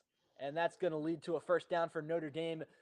We'll wait for confirmation from the referees, as Coach Signelli is very adamant that it was just a football play. I, for one, do not agree with that. He did hit him out of bounds. I think he hit him out of bounds also. But, I mean, the coach has to make his case, especially in the position that they're at with this game. So. And Big 12 refereeing crew does agree. It is a roughing the passer. And we'll take a look at it again. And, yeah, he is out of bounds. Hard for him to stop his momentum. He's already looking to make the play. But Agreed. He's out of Very bounds. Unlucky. And really well drawn out by Leonard to force that. I agree. Notre Dame now have a chance to make this a much more difficult deficit for Indiana to come back from. Pistol formation, Price in the backfield. Could be 3-possession, Dylan. Price motioned out to the left. It's a jet touch pass, and it's caught. He's running forward, and it's about a 7-yard gain for Jaden Thomas, who scored the touchdown earlier today. He's been a bit of a gadget player for this Notre Dame Fighting Irish team. Very interesting. After throws the ball at a ref, then apologizes about it. Not trying to take a self-inflicted wound for his own team. 2nd down and 2. 2 yards would make it a goal-to-go situation. Notre Dame scored on a 2nd and goal earlier today. Pistol formation, Price in the backfield. Motioning inside again is Thomas. Stops, makes his block. The handoff to Price. He's going to move to the left side. Can't get out of the stiff arm, and it's brought down. A good tackle there. Indiana coming up with it. It was Aiden Fisher, the leading tackler for Indiana. 3rd down and 4 now. Great tackle there by Indiana. And clock's going to keep running, though, which hurts Indiana, as they need as much time as they can. 4 yards to go. Leonard probably looking to pass here, but you have to be careful. You don't want to force anything in the middle of the field. Could lead to a turnover. Leonard just over 100 yards passing today. Very true. Very not a big passing game for either QB today, to be honest with you. Play clock winding down. Snap taken. Leonard under pressure. He's going to try to get out of the pressure. Throws it to Williams. Has to beat 2 defenders. Gets out of the stiff arm, and he's brought down by the legs. Ruled down. He does bundle his way into the end zone, but it will not count. And it's going to be a 4th down. They're going to send out the field goal team to make this a 20-3 game. And we have a hot take from Bob Poole in the comments here. Texas, Tennessee, and Notre Dame all win. Big Ten goes 0-3, exposes committee. Now, most people think that the committee is SEC bias, if anything, but I think Bob is saying that it's Big Ten bias now. And they're going to fake this field goal. They're sending out the holder for Notre Dame. An interesting play called Jeter in motion. They fake the snap. They hand it off to a tight end, and he's not going to get the first down. What is going on here in South Bend? What? Field goal. Direct snap to the tight end, and they're not going to get it. Indiana football. What did I just watch? Is Marcus Freeman's just having fun out there, I think, at this point. He knows that he's like, we're going to win. I don't care. Let's just have some fun. There's a communication, and Indiana called the timeout, so they are going to get another attempt. Interesting way to run that out. It was a direct snap. And they almost had it. Forced Indiana to take the timeout. They did almost have it. It wouldn't have counted. Mitchell Evans got it. And yeah, Freeman just having fun. There's your trick play for you, even if it doesn't count. Run it back, Marcus. 4th down and 8. Jeter back. You've never seen Mitch Jeter as a motion man wide receiver yet. Now you have. Reminds me of your Dolphins, actually, with their trickery with Jason Sanders. Please never do that again. 28-yard attempt now for Mitch Jeter. Closest thing you can get to automatic here. The Dolphins got it. They converted that time with the trick play. So 5 years ago, longer. 6 years ago. Almost as long as Notre Dame has been in the college football playoffs, but now they're here. And the flag is thrown. Unclear as to what it is for, but Jeter's kick did go up and through. We'll see what the referee calls. It's going to be a false start. They're going to take it 5 yards back. Anyone playing college football fantasy playoffs, it's going to be an extra point for you. Or no, it won't even be an extra point for you. So, no! My team's going to lose now. Jeter's going to get his attempt now from 33 yards. Imagine he misses this now. Left hash line. Very strong doubt that Jeter will miss this field goal. 4:25 left in the third. Good winding down of the clock. This kick is up. It's right. It's good. And Notre Dame will make this lead 3 scores going into this break. We'll come back with the action. This is Give 'em 5 Media.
We're going to be back with Notre Dame versus Indiana shortly. Notre Dame recently taking the score up to 20-3. And Ganz, we got any comments in the YouTube we want to run by? We do. It says the Big Ten bought the pack, cupcakes, and no strength of schedule or strength of record used.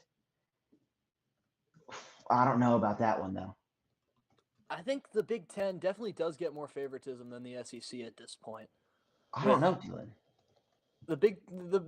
They took away the Pac-12, made it Power 4, makes it a lot easier on their schedules. In my opinion, the Big Ten does have it easier than the SEC. That being said, you got to win your games. Purdue had the 6th hardest schedule in the nation, and it's Purdue.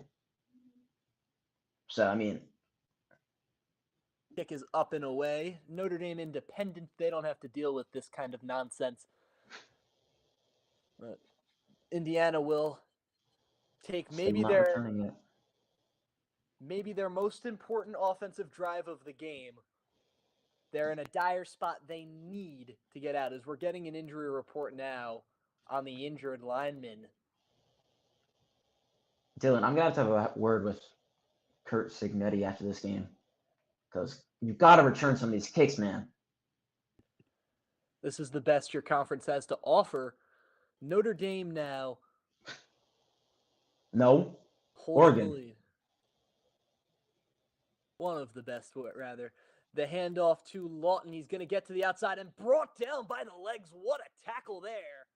And it's your guy again, Jordan Clark, the nickelback, making a huge play. Great tackle there. Being concentrated, not losing focus on the runner, and just gets him down. And Signetti is not happy at all right now. Averaging 43 points per game this season. This game they have 3, referee in frame. 2nd down and 11, have not been able to get the run game going. Motioning outside is Lawton. Throws the screen pass inside. It is caught and spins around. Brought down. It's going to lead to about a 3rd and 4. The catch there was by Miles Price. Good catch or there. Rather, Keyshawn Williams. At this point in the game, is it just you go for it in 4th down? Is that where we're at now? 3 scores, you have to think about it, especially on 3rd and 3. I think it's a little too early to go for that, and you're too close to your own red zone. This is a big play now, though. Rourke in the shotgun. No jump there, although he did try to get the hard count. Motioning inside is now the tight end, Zach Horton. Rourke now takes the snap. Pressure getting to him. He's going to throw it, laces it downfield. He overthrows. The wide receiver looking to make a big play was Miles Cross. And he had him wide open. What he decides to do. He really just had him wide open, Dylan. And the anticipation on the throw was good. It just wasn't quite there. And you have to think, Cross really could have come down with that. Yes, but also that ball could have been way better placed. Blame on both sides as Notre Dame will get the football yet again. Evans punting the ball for what seems like the 100th time. His last punt was certainly his best. Hurleman only has returned 1 kick today, and it was a good return. And the punt will be flagged for a delay of game. They weren't able to get the snap off in time. Doesn't hurt Indiana all that much. Could, though. Or it'll be a false start. You have to think, with the 3rd down and 3, you try something a little bit safer. Try to just pick up the yardage and move. I would have gone for a run and then gone for a 4th down, to be honest with you. In your own territory, it is dangerous to go for it on 4th down, but turning the ball over anyway, not a lot of time left on the clock. 3-score game. This punt is up and away by Evans as it's spiraling towards the left sideline. Fair caught by the return specialist, Hurleman, and it's going to be Notre Dame football with Riley Leonard ready to take the field again. And I'm expecting them to chew the clock a lot of runs here and just let the time go. As this game seems, although there's still a full quarter left, it seems over. We're going to take it to break. We'll come back with the action. This is Notre Dame 20, Indiana 3. I'm giving 5.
The second half of action has been quiet.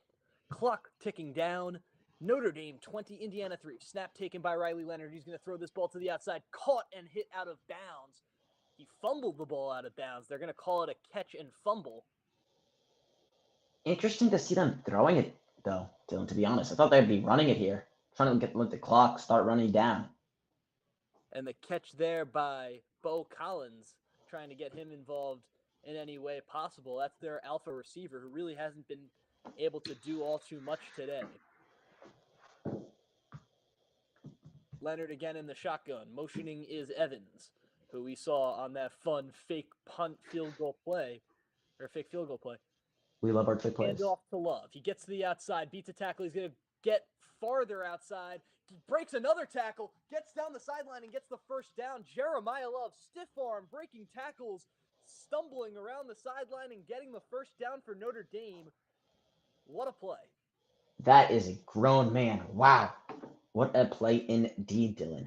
Gosh. Would it go down and just... Whew.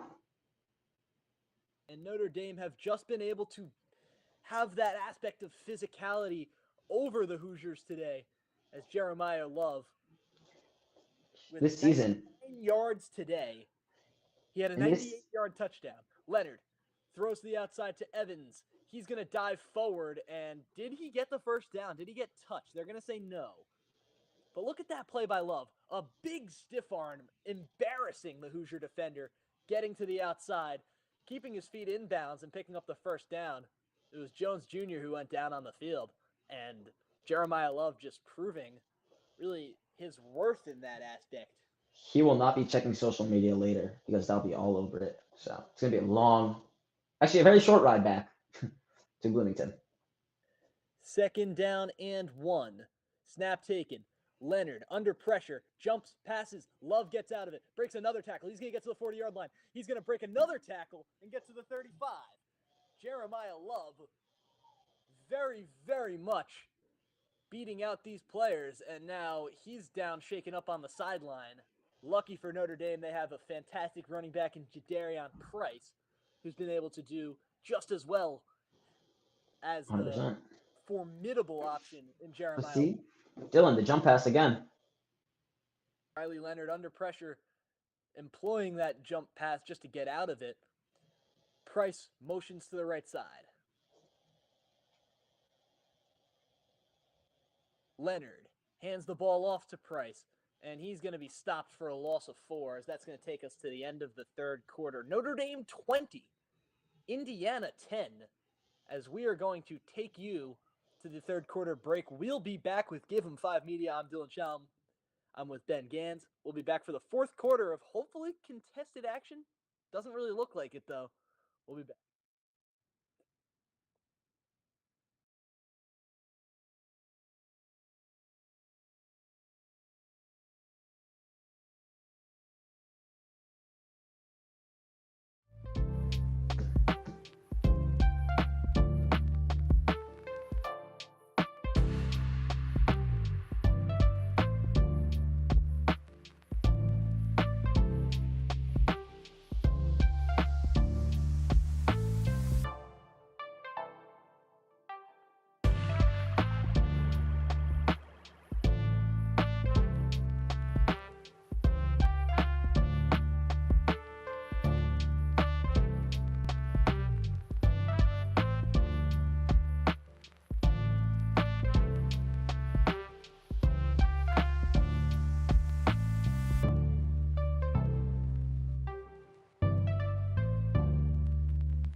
this game by 17 points, and it's just been pretty much a complete destruction of this Indiana run defense, who have not been able to stop the Fighting Irish running.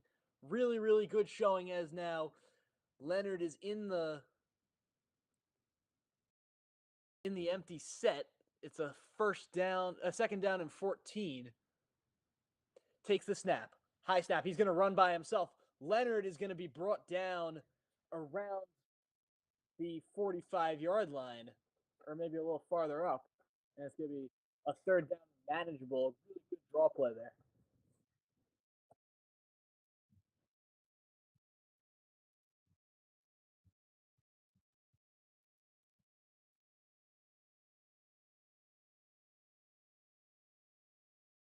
Third down and 6 now with Riley Leonard taking the snap in the empty. Has time, makes the throw, and it's in between defenders. Really well squeezed throw by Leonard. Finds Jaden Greathouse for the first down. And Notre Dame move the chains yet again. That's a perfectly placed ball over the head of West, in between Fisher and Jones Jr., and only Greathouse there to make the catch as they look to compile on. There's a jump. There's no flag thrown. Leonard scrambling. He's going to throw. He finds the receiver, Mitchell. The flag was thrown. Finally, maybe it's a different flag, but it looked like it was the right call for the jump off sides. But on that free play, why not take a shot at the end zone?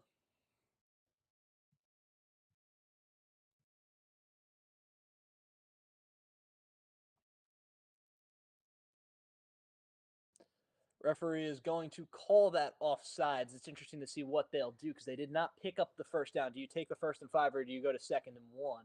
They're going to replay the first down. And it was Carpenter who jumped.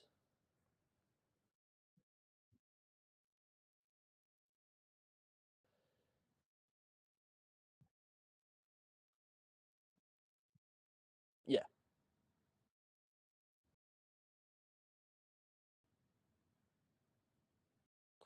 As we look at what's gone on today, the running game for Notre Dame on the one run play by Jeremiah Love, turning the tables. And 1st down and 5, play clock winding down. Leonard takes the snap. Loads of time in the pocket. Kamara can't get to him. He's going to scramble to the left side. Leonard going to look to flip it out of bounds. He's going to get it away in time. It's going to lead to a 2nd down and 5.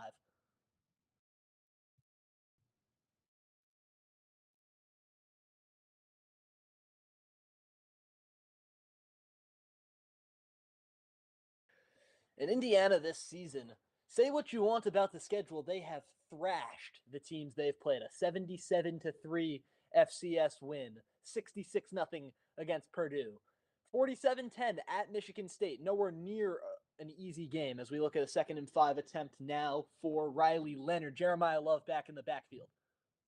Motioning inside is Greathouse.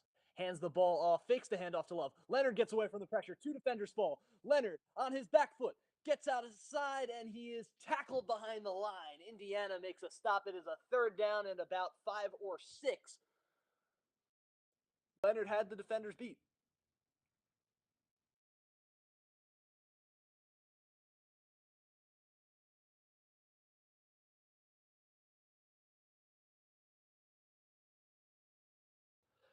We're looking at a 3rd down and 6. Last 3rd down conversion was a pass in between the defenders, looking at Greathouse. Leonard now, 13 seconds on the play clock. Freezing cold in South Bend, Indiana. We see every single breath. 3 seconds on the play. Leonard takes a snap. Pressure starting to get to him. Spins away. Throws it off his back foot. Incomplete. Looking for Evans, and we're going to see the kicker, Mitch Jeter, trot back out onto the field to make this a 20-point ball game.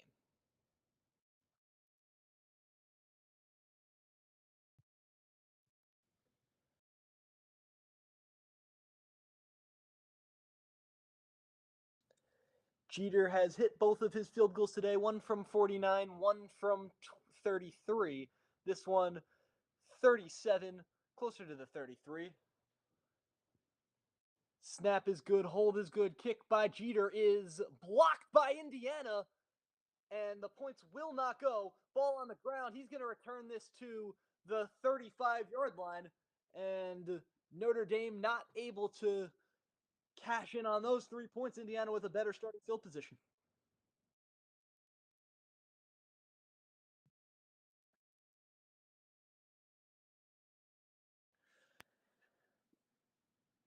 And the hands got up, and I believe it was the active defensive lineman, James Carpenter. He's been flagged a few times. He has a sack today. He's been all over the place. We'll keep it here for this break. A 17-point game. Very, very little time for Indiana to make this comeback. I've asked what can they do. They've done everything they can't do. It's up to Nathan. Trick play. It's up to Curtis Rourke at this point to really make the plays. You need to trust him to throw the ball. Notre Dame's been all over the quick game. He's got to take some shots at this point. I'm telling you, Dylan, a trick play could always work. A flea flicker, double pass. Who knows? You gotta at this point just try something. No. Well, the trick play they tried earlier today did not go. It was a reverse. But is that really like? I'm not saying like that's a weak trick play, Dylan. Okay. I'm saying a flea flicker. A flea flicker. You want a flea flicker? That's very unlikely to happen. That's what I want. I want a flea flicker. Okay. If you get your flea flicker, it's very, very much more likely to be on Notre Dame's end. You don't go for a flea flicker when you're down 17 points. You should though. And if there's any, everything situationally says you should not go for a flea flicker. Yeah, but there's 13 minutes left, give or take. Because the sell of the flea flicker is that you're running a pitch run play. If you run a pitch run play down, no, you could do a straight run play like Michigan does it, and then flip it back to the QB. Okay, either way, the defenders are going to drop back on a run play because they want to get back to the sticks. You don't want. You're not rushing to get. It doesn't make sense in the slightest. Maybe Dylan. You got to take some shots though. Yeah, take some shots. I don't see why you need to hand the ball off and then pass it back to the quarterback.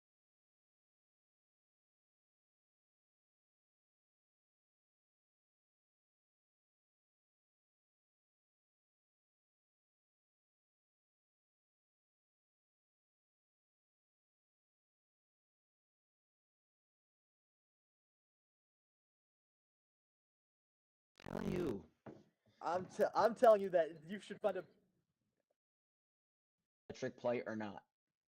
Trick play is different from flea flicker. You don't run a. Do you think Indiana should try a flea flicker or not? Let us know what you think. There's no way anyone says yes. I see one yes. Who said yes? Is it you? Me. We're getting back to the action. Oh, I see a no. Who wrote that? I don't know. Getting back to the action in South Bend, a 20-3 lead. Indiana gets the football off the block field goal, maybe some momentum. I'm sorry, but how are these people not freezing with their shirts off? It's like cold as a mindset. Very philosophical words there from you. Rourke is getting ready to. I've said it a couple of drives in a row now, but this time really crunch time. 3 points, 131 yards, only 3 third-down conversions. A lackluster night offensively for Curtis Rourke. Ellison in the backfield, running back that same shotgun formation.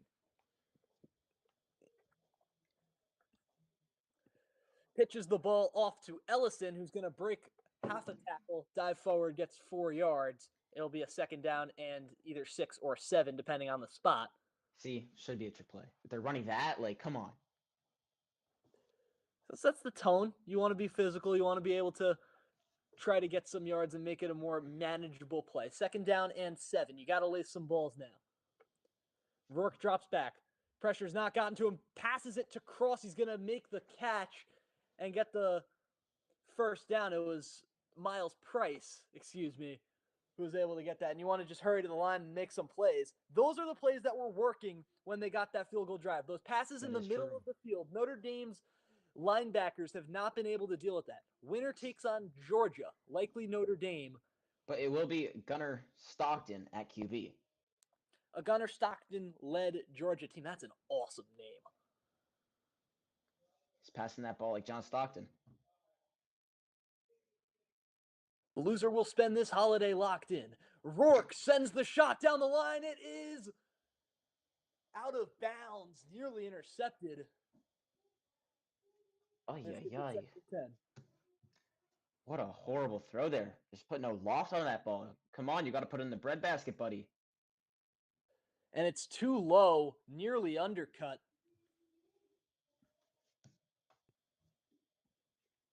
Horrible throw there. 2nd down and 10. Notre Dame, they're bringing pressure. Rourke takes the snap. Pressure getting to him. He's in the pressure. Gets out of it. Scrambles. Fires to the sideline. Low and incomplete. Notre Dame's defense all over it, looking for Williams. And it's going to bring up a 3rd and 10. And you have to think they're in 4-down territory everywhere on the field now. Oh, 100%, Dylan. There's no shot they punt it here. If they do, then they're just throwing in the white flag. And that would cause outrage from Indiana fans, like our own Ethan Bonner. Ethan Bonner will be on the call tomorrow with Owen Heffron. Clemson versus Texas, 4 o'clock on Give 'em 5 Media. Make sure to tune in. 3rd down and 10. 3 for 9 on 3rd down today. Indiana. Rourke takes the snap. Pressure coming. He's under pressure. Throws the screen pass high. Gathered and brought down. It's a 4th down loss of yards. The tackle by Drake Bowen, the middle linebacker, who got out to him, and they were not fooled for a second. Gosh, just horrible. But now another Notre Dame player down and hurt. It's the freshman Bryce Young, who we saw get a sack earlier today. You have to think they go for it on 4th down here. We'll stay here for the injury timeout unless it gets too lengthy, but this is the biggest play of the game so far for Indiana. Their only chance to get back into this game. I think you run slants. You have to go middle of the field. It's the only thing that's worked. Agreed. But who do you target? Because there really hasn't been a main guy. They've looked towards Miles Price a lot. Keyshawn Williams has been active. But Elijah Surratt is, without a doubt, the best wide receiver or passing option on this team. He's been pretty much held silently, mostly because Rourke has just fired those balls in as opposed to lofting them. 100%. And I think Miles Price, to be honest. But something I do want to talk about is with Jeremiah Love. Besides that 98-yard TD, he has 5 carries for 1 yard. So that does say a lot, but still got the TD, obviously. Well, we've got comments from an account, Notre Dame versus Indiana Live. If you join whatever link he sent, you're probably going to get a virus. Stay here on Give 'em 5 Media. Don't listen to that account. Hopefully you're liking our call. We've got a lot more for you this weekend and hopefully a lot more for you going on later, as this game is looking to conclude in favor of Notre Dame, and they will take on Georgia, a Carson Beck-less Georgia.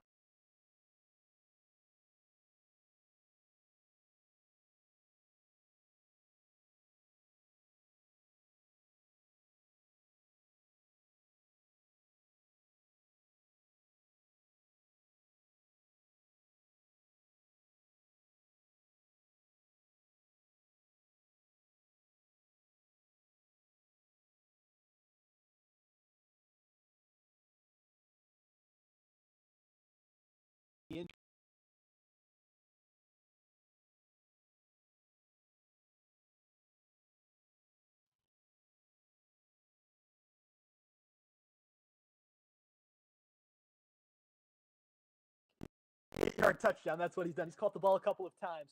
And as we look at the wide shot of the field on the ESPN broadcast, the best of the up-and-coming broadcasters in the world, Tune in. We've got a lot of great game calls for you as Indiana will be punting the ball, practically calling out the game. They've got 2 timeouts left. The blocked field goal led to nothing. Evans, 5 punts today, an average of 35. 1 punt inside the 20. He'll look to make this one inside the 20, and this one is booming far. Bounces just outside the 20. So none to add to that stat. Notre Dame will get the ball and look to chew some clock. I mean, just one more score and that has to be game, correct? You have to think the game is practically done at this point if they take about 3 minutes off the clock. I mean, yes, unless they get like a pick 6, I'm saying. That would change everything. Leonard has been very careful with the football up to this point this season. Only 5 turnovers since Northern Illinois. 171 rushing yards for Notre Dame today. They're going to look to compound upon that as they line up in the pistol, Jeremiah Love. And he's motioned now into a gun position. Thomas motioned across. A lot of motion offense from this team. Gives it to Love. He trips, and he's able to gather and get 2 or 3 yards there as the clock is going to tick down. And again, the winner takes on Georgia in the quarterfinals. That will be on New Year's Day. And if anything, a very, very tightly contested defensive battle. Both of these defensive lines always very competitive. And even with no Carson Beck, it will be an interesting game. Georgia are the highest seeded team on this side of the bracket as Love is in the pistol, now moves over to the shotgun. Leonard takes the snap. It is a throw. He has time. He's going to fire it in the middle of the field. Caught by Faison. He's going to break a couple of tackles and move up to the 37-yard line. First down, Notre Dame. And with the clock running down, that is likely to make this game much more difficult for Indiana. Indiana fans are definitely heading for their cars and heading back to Bloomington, if not home for the holidays. Clearly, their wish did not get granted, as this game seems more than over currently. 17-point game, 1st and 10. Riley Leonard in the shotgun, motioning inside, gives the touch pass off to Faison, who's hit by his own guy and is not able to do anything. It's a loss of 2 yards as Indiana will look to try to keep that going. A lot of motion from this Notre Dame offense. Very interesting, like to move a lot of players around, trying to get the defense to jump off sides. But Indiana's done a good job tonight, but not jumping off sides except for that one time. Good offense from Mike Denbrock today. It's averaged just about 40 points a game, second most in team history. Leonard now in the pistol. A lot of rotating between pistol and shotgun. This one given to Love, who's going to use a couple of tacklers to move forward into a 3rd down and 6. You have to think they throw this ball now, but they've taken a good amount of clock down from the start of the drive, about 2.5 minutes. Yeah, I agree with you here, Dylan. I think they maybe try and throw it or maybe do a little jet sweep here. Just try and... Actually, I don't know if they throw it, because then if you throw it here, incomplete, clock stops. But they did put in the freshman running back. 7 minutes, 50 seconds left in the game. Indiana press covering. They're looking to send numbers. Evans motioning. Leonard under pressure. Good blocking, but he's going to get out of it. Leonard has the angle, and he's going to get the first down and get out of bounds. Notre Dame with another 3rd down conversion and just eating away at that clock. This game slowly dwindling out of the hands of the Hoosiers. Notre Dame just a step closer to Georgia. Just a great move by Riley Leonard there. And 33 rushing TDs for him, which is tied for 2nd most among active QBs in college football. Very impressive stat right there. Obviously didn't get one tonight, but maybe he'll get one against Georgia in this quarterfinals round. Handoff out of the pistol to Williams. He's going to fight through a tackle from a defensive lineman and it's going to be a gain of about 6. And the Reminder clocks. that tomorrow we will be airing on Give 'em 5 Media all day. SMU against Penn State, Clemson against Texas, and the finale of Tennessee against Ohio State. We will have Robbie Basil on 2 broadcasts, our great director. We thank him for all of his work today. Make sure you guys like, subscribe, check out the TikTok and Instagram for more content in the future. Leonard under pressure. He moves out of the pressure, finds the long pass for Faison. Caught, brought down at the 1-yard line. Notre Dame just about putting a cap on it, as they are going to get an attempt to score from less than a yard away, laced by Leonard, caught by Faison, first down at the 1-yard line. Well, maybe he does get that QB sneak TD, that QB rushing TD, like we were talking about before. Who knows? Leonard is a big body. They line up in the shotgun. It could be a QB draw. We see him do that earlier today.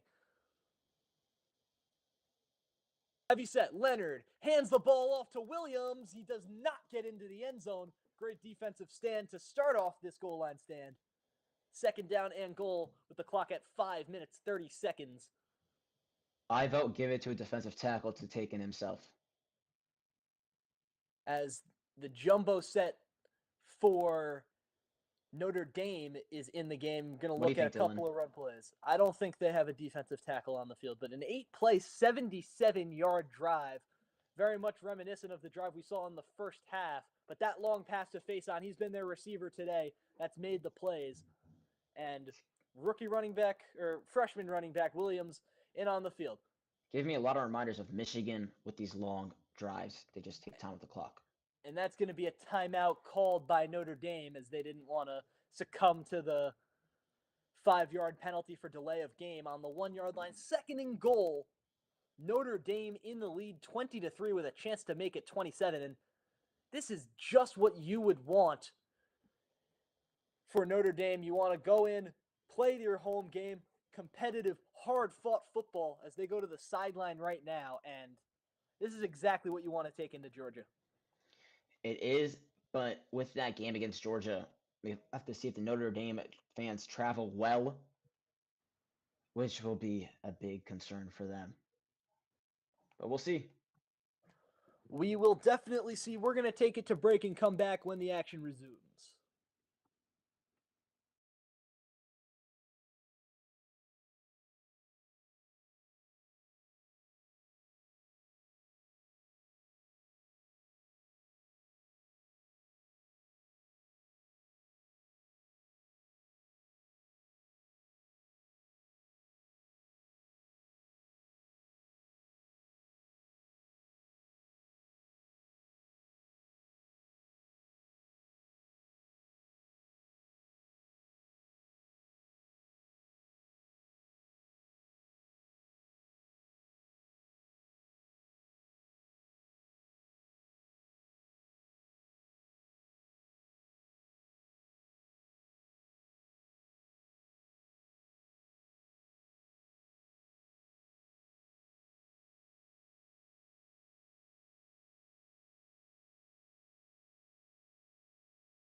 Riley Leonard on the read option scores for Notre Dame and makes it a 26-3 game. Wow.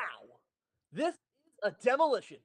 That's his 67th rushing touchdown. One behind Army QB Bryson Daly, but he can pass him as Daly's season is over.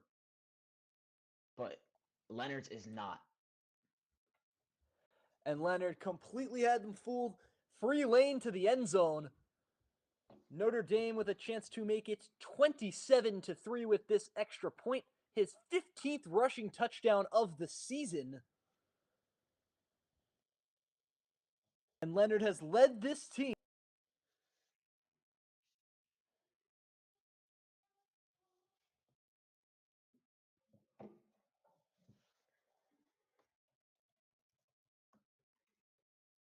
You're frozen. Down by 24, 4 minutes to go.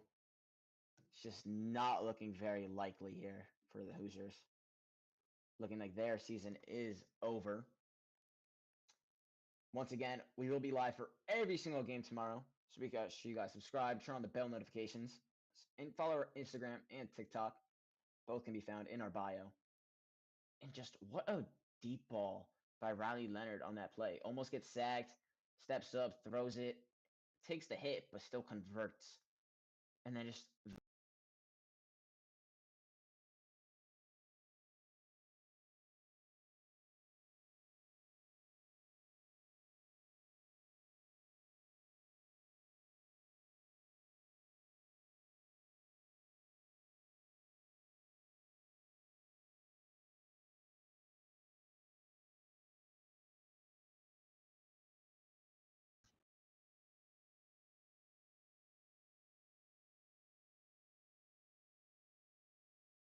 Will they return this one? And they look like they will. The first return of the game for Indiana, and the return specialist is wrapped up. 4:44 left on the clock.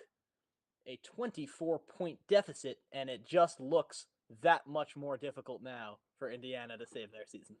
today's rewarding performance going to Xavier Watts for the first, then Jeremiah Love, just the whole team as general, to be honest.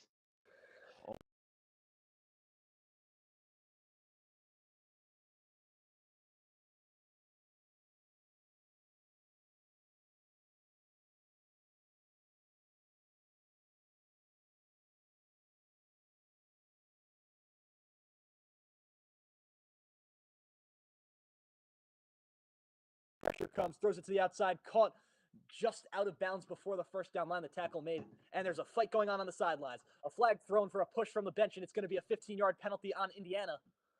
And unneeded penalties again. I mean, he was kind of standing over his player. I like that. Show some fight still left in. You fight on the field, you don't fight off the field. Hey, tell that to Michigan State players. We'll see what the referees come to. That is a dirty hit, though, to be honest with you. Yeah, the hip drop was there. It was a throw and catch there. The play made by the Hoosiers, number 17.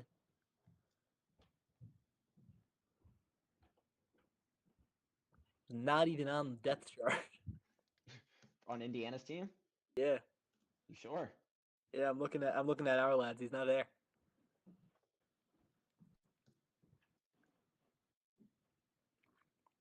It's gonna be.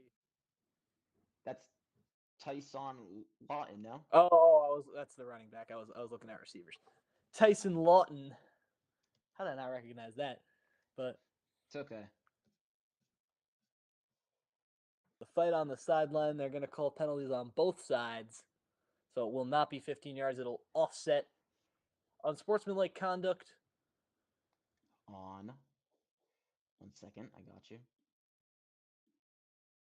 It'll be a 1st and 10. Either Terry Jones Jr. or quarterback Roman Purcell. Could have been either one. It was on the sideline. Motioning in now is Surratt. Rourke has time, throws it to the open Ellison. Jiggles out of a tackle, and he's going to be brought down for a gain of 5 or 6. Good there. Good game. I mean, it's a bit too late though. And 7. stay tuned for the end of the game where me and Dylan both announce the across the river player of the games. And Rourke is going to be able to hand the ball off and get the first down through Ellison. There is Curtis Rourke's wife, and with the way that college football works, not too surprising that these students are married. Caroline Rourke in the stands.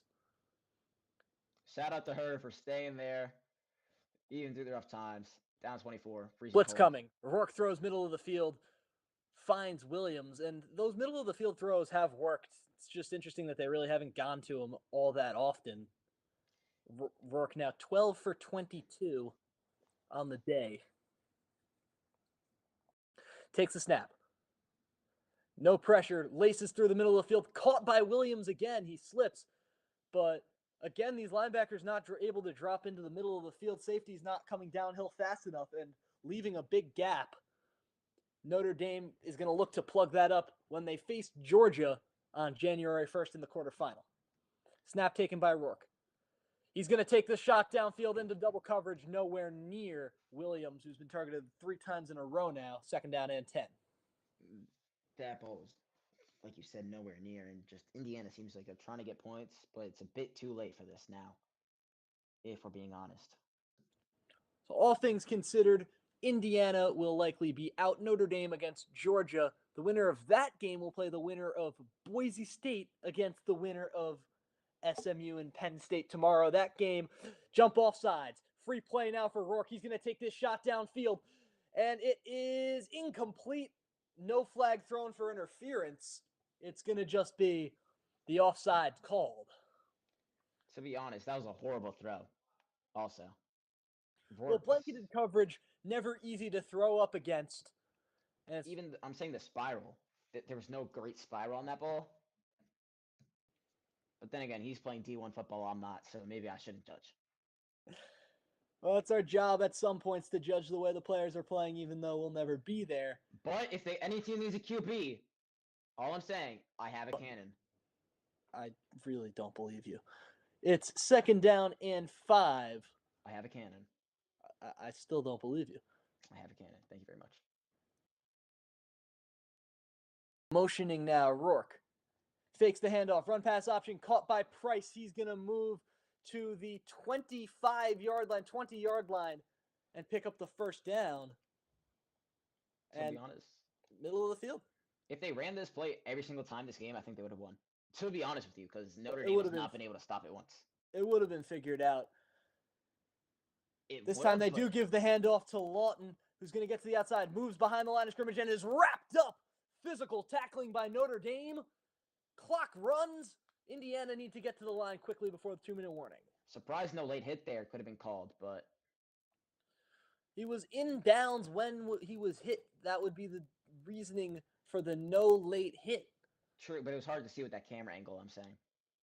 And they are just going to take it to the 2-minute warning. And we're going to take it to the 2-minute warning. Again, make sure to tune into the Across the River podcast, the Robbie Basil Show, Footy Fridays, every other show that we have on Give 'em 5 Media. We've got so much more content coming out for you when we have the chance to do so. And make sure to stay here for the rest of the game and the rest of the weekend. We've got a lot of great college football for you.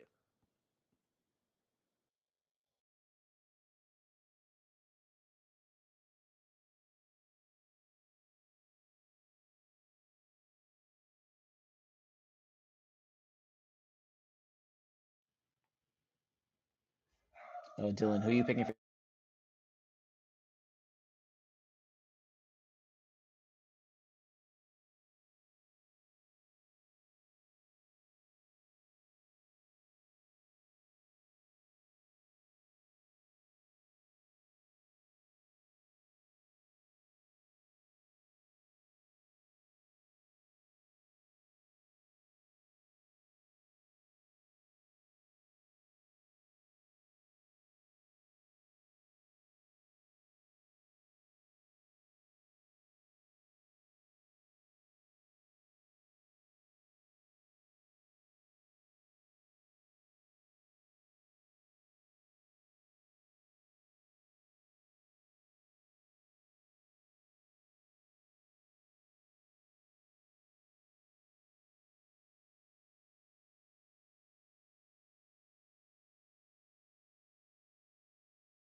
Yes, I'm Dylan Shalom, Ben Ganz, and Jacob Kaplan. The other members of the Across the River podcast is a subset of Give 'Em 5 Media. Today, my player of the game is the wide receiver for Notre Dame, who's been causing so much confusion. Jordan Faison, the sophomore, he had the big play on the kickoff, made a huge run back, and he's got a couple of big passes to boot.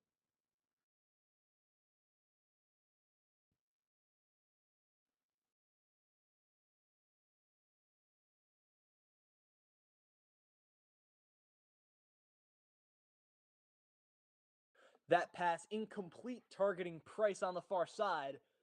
3rd down and 9 for the Hoosiers. Desperate hours as their playoff hopes have practically gone up in smoke. And what do you say? The second good team, or second really competitive team they've played, second, have curb stomped them into submission. Second, Michigan's terrible. Rourke finds the receiver in the middle. Surratt gets the first down, and he's going to battle for more. Too little, too late, but good fighting. Michigan are awful. It is a first down.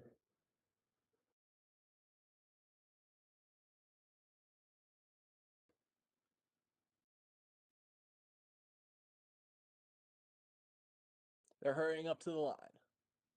Jacob Leary. The snap. Time, throws middle, batted down by the defensive lineman. And it's going to lead to a 2nd down and 10. And if you think about it, Indiana this season have really only played Ohio State and this Notre Dame team competitively. Everyone else pretty much out of it. No real competition to match up with them. They had a couple of close games here and there, but they mostly blew out everyone they played against. As we look at a 2nd down and 10, Rourke motioning Price now. Fakes the handoff, wide open. Price has a tackler to beat. Stops, jukes, spins, just short of the end zone. He bobbled the football. He's going to be called in. Touchdown, Indiana. Too little, too late, but Price gets the score on the bubble, and I'm interested to see the pylon cam in full motion.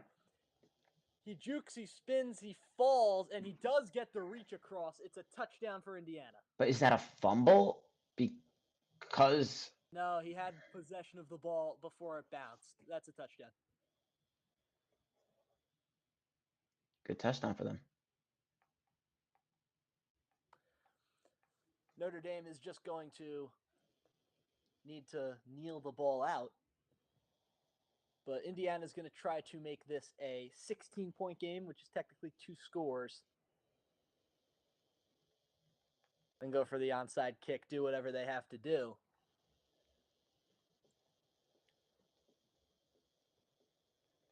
The 2-point attempt now for Rourke, who gets his first passing touchdown of the college football playoffs. Let's see.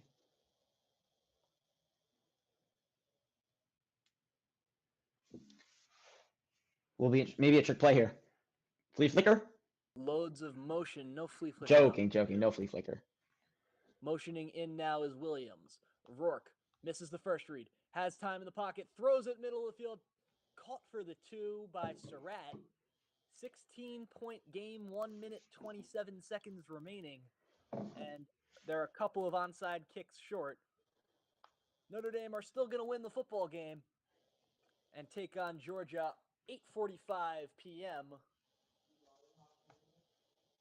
on January 1st. This is a game that now Notre Dame are going to need to just chalk out. And what a showing it was. What a showing, but a showing too late for the Hoosiers. Now, Notre Dame, on the other hand, showing all game. Great. And the linebackers and the cornerbacks of Notre Dame really did a good job of just getting out to the players with the ball in their hands. Rourke not really doing much outside of that last drive in terms of air yards. The Notre Dame players able to make these tackles on the throws and really put up a good game. It will be interesting to see how they play against Georgia, with Georgia being 3-0 against Notre Dame. onside kick ready for the Indiana Hoosiers as they're lined up to recover. 1 minute, 27 seconds left. The kick is bouncing. It's up in the air and recovered by Indiana. What a play by Surratt. Still probably too little too late. Who knows, though? Maybe come back. It's a perfectly played onside kick.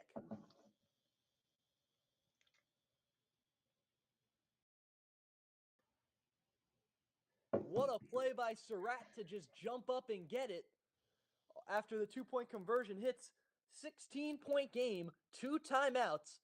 You get a quick touchdown. You might not even need to get another onside kick recovered. I still think you may need another onside kick, but okay. But very quick. Has to be very quick. Like 10 seconds off the clock. Right here, TD. Rourke takes the snap from the shotgun. Under pressure, he's scrambling out of it. Defensive lineman running after him. He's going to take it. Sacked! What a play there by the diving edge rusher for Notre Dame. Well, guess no quick TD. Very unlikely for Indiana to come back now as they're going to call their timeout. Yeah, I think that the dream is dead now. But what a play by Logan Thomas. The freshman Viper was able to dive out and get Rourke by the legs. And you have to think that Notre Dame's coaching staff, specifically the defensive coordinator, are probably upset with how easily Indiana was able to move the ball, then get the offensive 2-point conversion, get the onside kick. I think yes, but also like it's at the point of the game where it's like you're playing prevent defense. Yeah, it's just you're not full out trying in a way. If that makes sense. In a way, yes. But we'll see. 2nd down and 12 now for the Fighting Irish.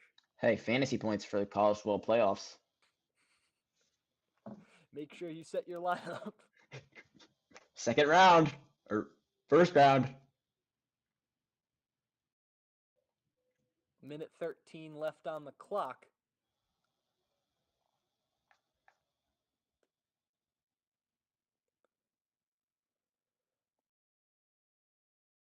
Snap is taken. You want to look for Surratt here, and he does find Surratt in the middle of the field. He's going to get out of the tackle and then be brought down. So the clock winds. 3rd down and minimum of 5 yards. It's about a 7-yard grab. The clock's ticking. Gotta hurry it up. Tick-tock, buddy, like Matthew Welling said. And Rourke and his teammates convening. You have to think they take a shot at the end zone here, then go for it again on 4th. Because the refs are talking about something. So much time is going by. The refs are probably conversating about the clock. Yeah, that was very strange right there. Don't know what just happened.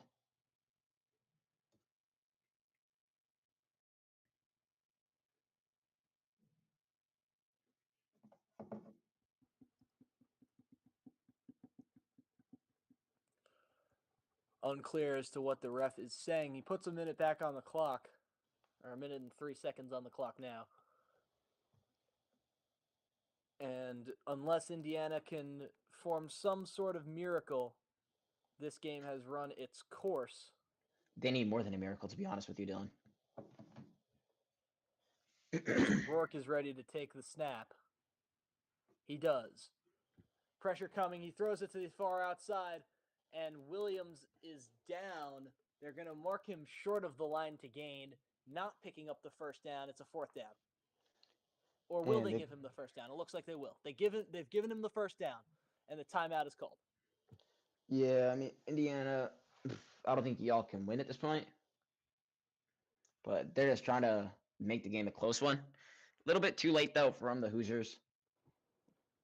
Too late to save the game. And 52 seconds left on the clock. And Ben, it's been a good call today. We've got a lot of calls coming up tomorrow. And in the time being, we're going to try to get some basketball, NFL, whatever we can get up 100%. on Give 'em 5 Media. But we're much more than that. We've got a lot of shows. Robbie Basil Show, Footy Fridays, Across the River Podcast. Our good friends Matthew Welling and Owen Heffron will be coming with an MLB-centric podcast. I believe Lennon Mota Garcia will be bringing you a gambling podcast at some point soon. If we ever win. We will be bringing you a lot of content in the near future. Make sure to stay tuned as Indiana are going to take this first down opportunity as soon as they get out on the field. And they're reviewing whether or not he got to the line. I don't think he did. Do you see the throw? He catches it in front of the line. He never gets past it. That is most definitely short. Yeah, it's short. It's Just like Indiana today, coming up too short.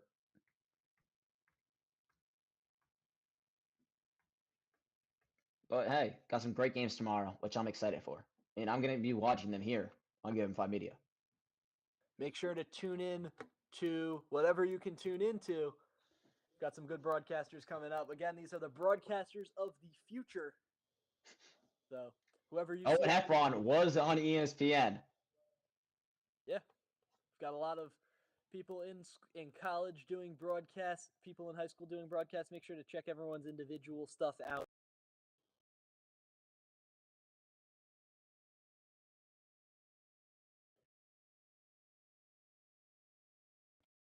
It's not going to matter. It's been a long broadcast. Back's hurting. Yes. Signetti's whole body's hurting him. He's like, oh, man. Well, the season is over as the refereeing crew is looking to make this final decision that will likely go against the Hoosiers.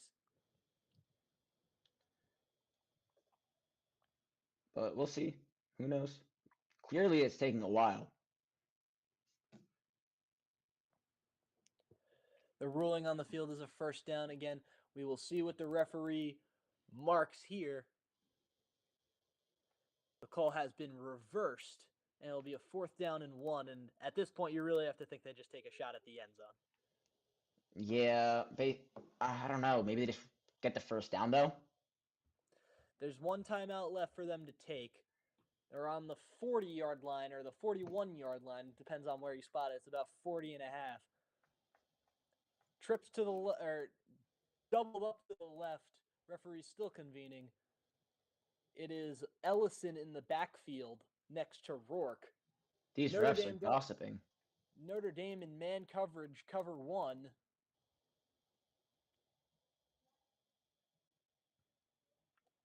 As Ellison is ready to take the snap, if they ever let him. So that a halfback snap then? You think? That's Rourke. My apologies. I mean, who knows? They did a halfback snap earlier, Dylan. And they give the handoff to Ellison. He's going to pick up the first down. They're going to call the timeout. Taking as long as they can to have us on the air. Gives us enough time to remind you we have TikTok. Not enough time. They're just going to go for it. And they get the throw to the outside for Horton. It's going to be a 2nd down. They're just going to try to take as much yardage as possible. But now we can remind you to subscribe, like everything. Give 'em 5 Media. TikTok, Instagram. How many promotions do you think we've had today? So many, right? Like we've had as many promotions as yards Jeremiah Love has. I don't think we have that many. Rourke. Divided by 2. Taking his steps. He's going to run, get the first down. They're going to have to hustle the line. And the referee is going to spot the ball at the 22-yard line, or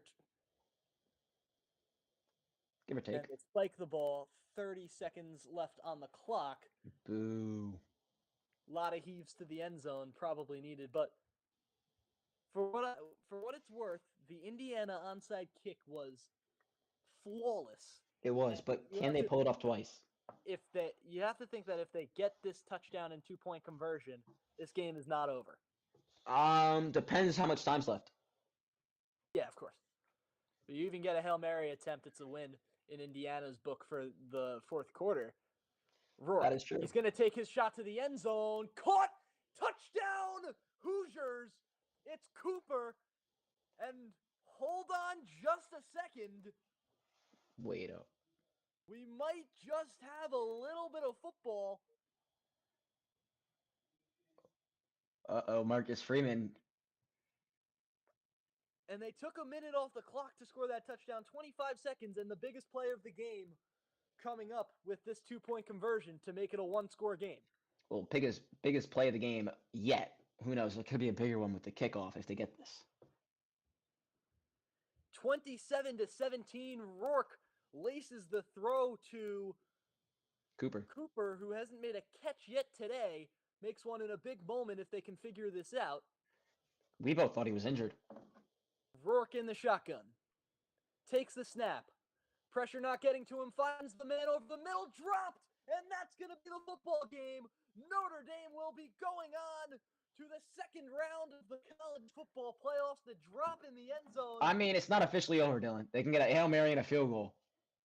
By the ever so talented Elijah Surratt. It will all but do it.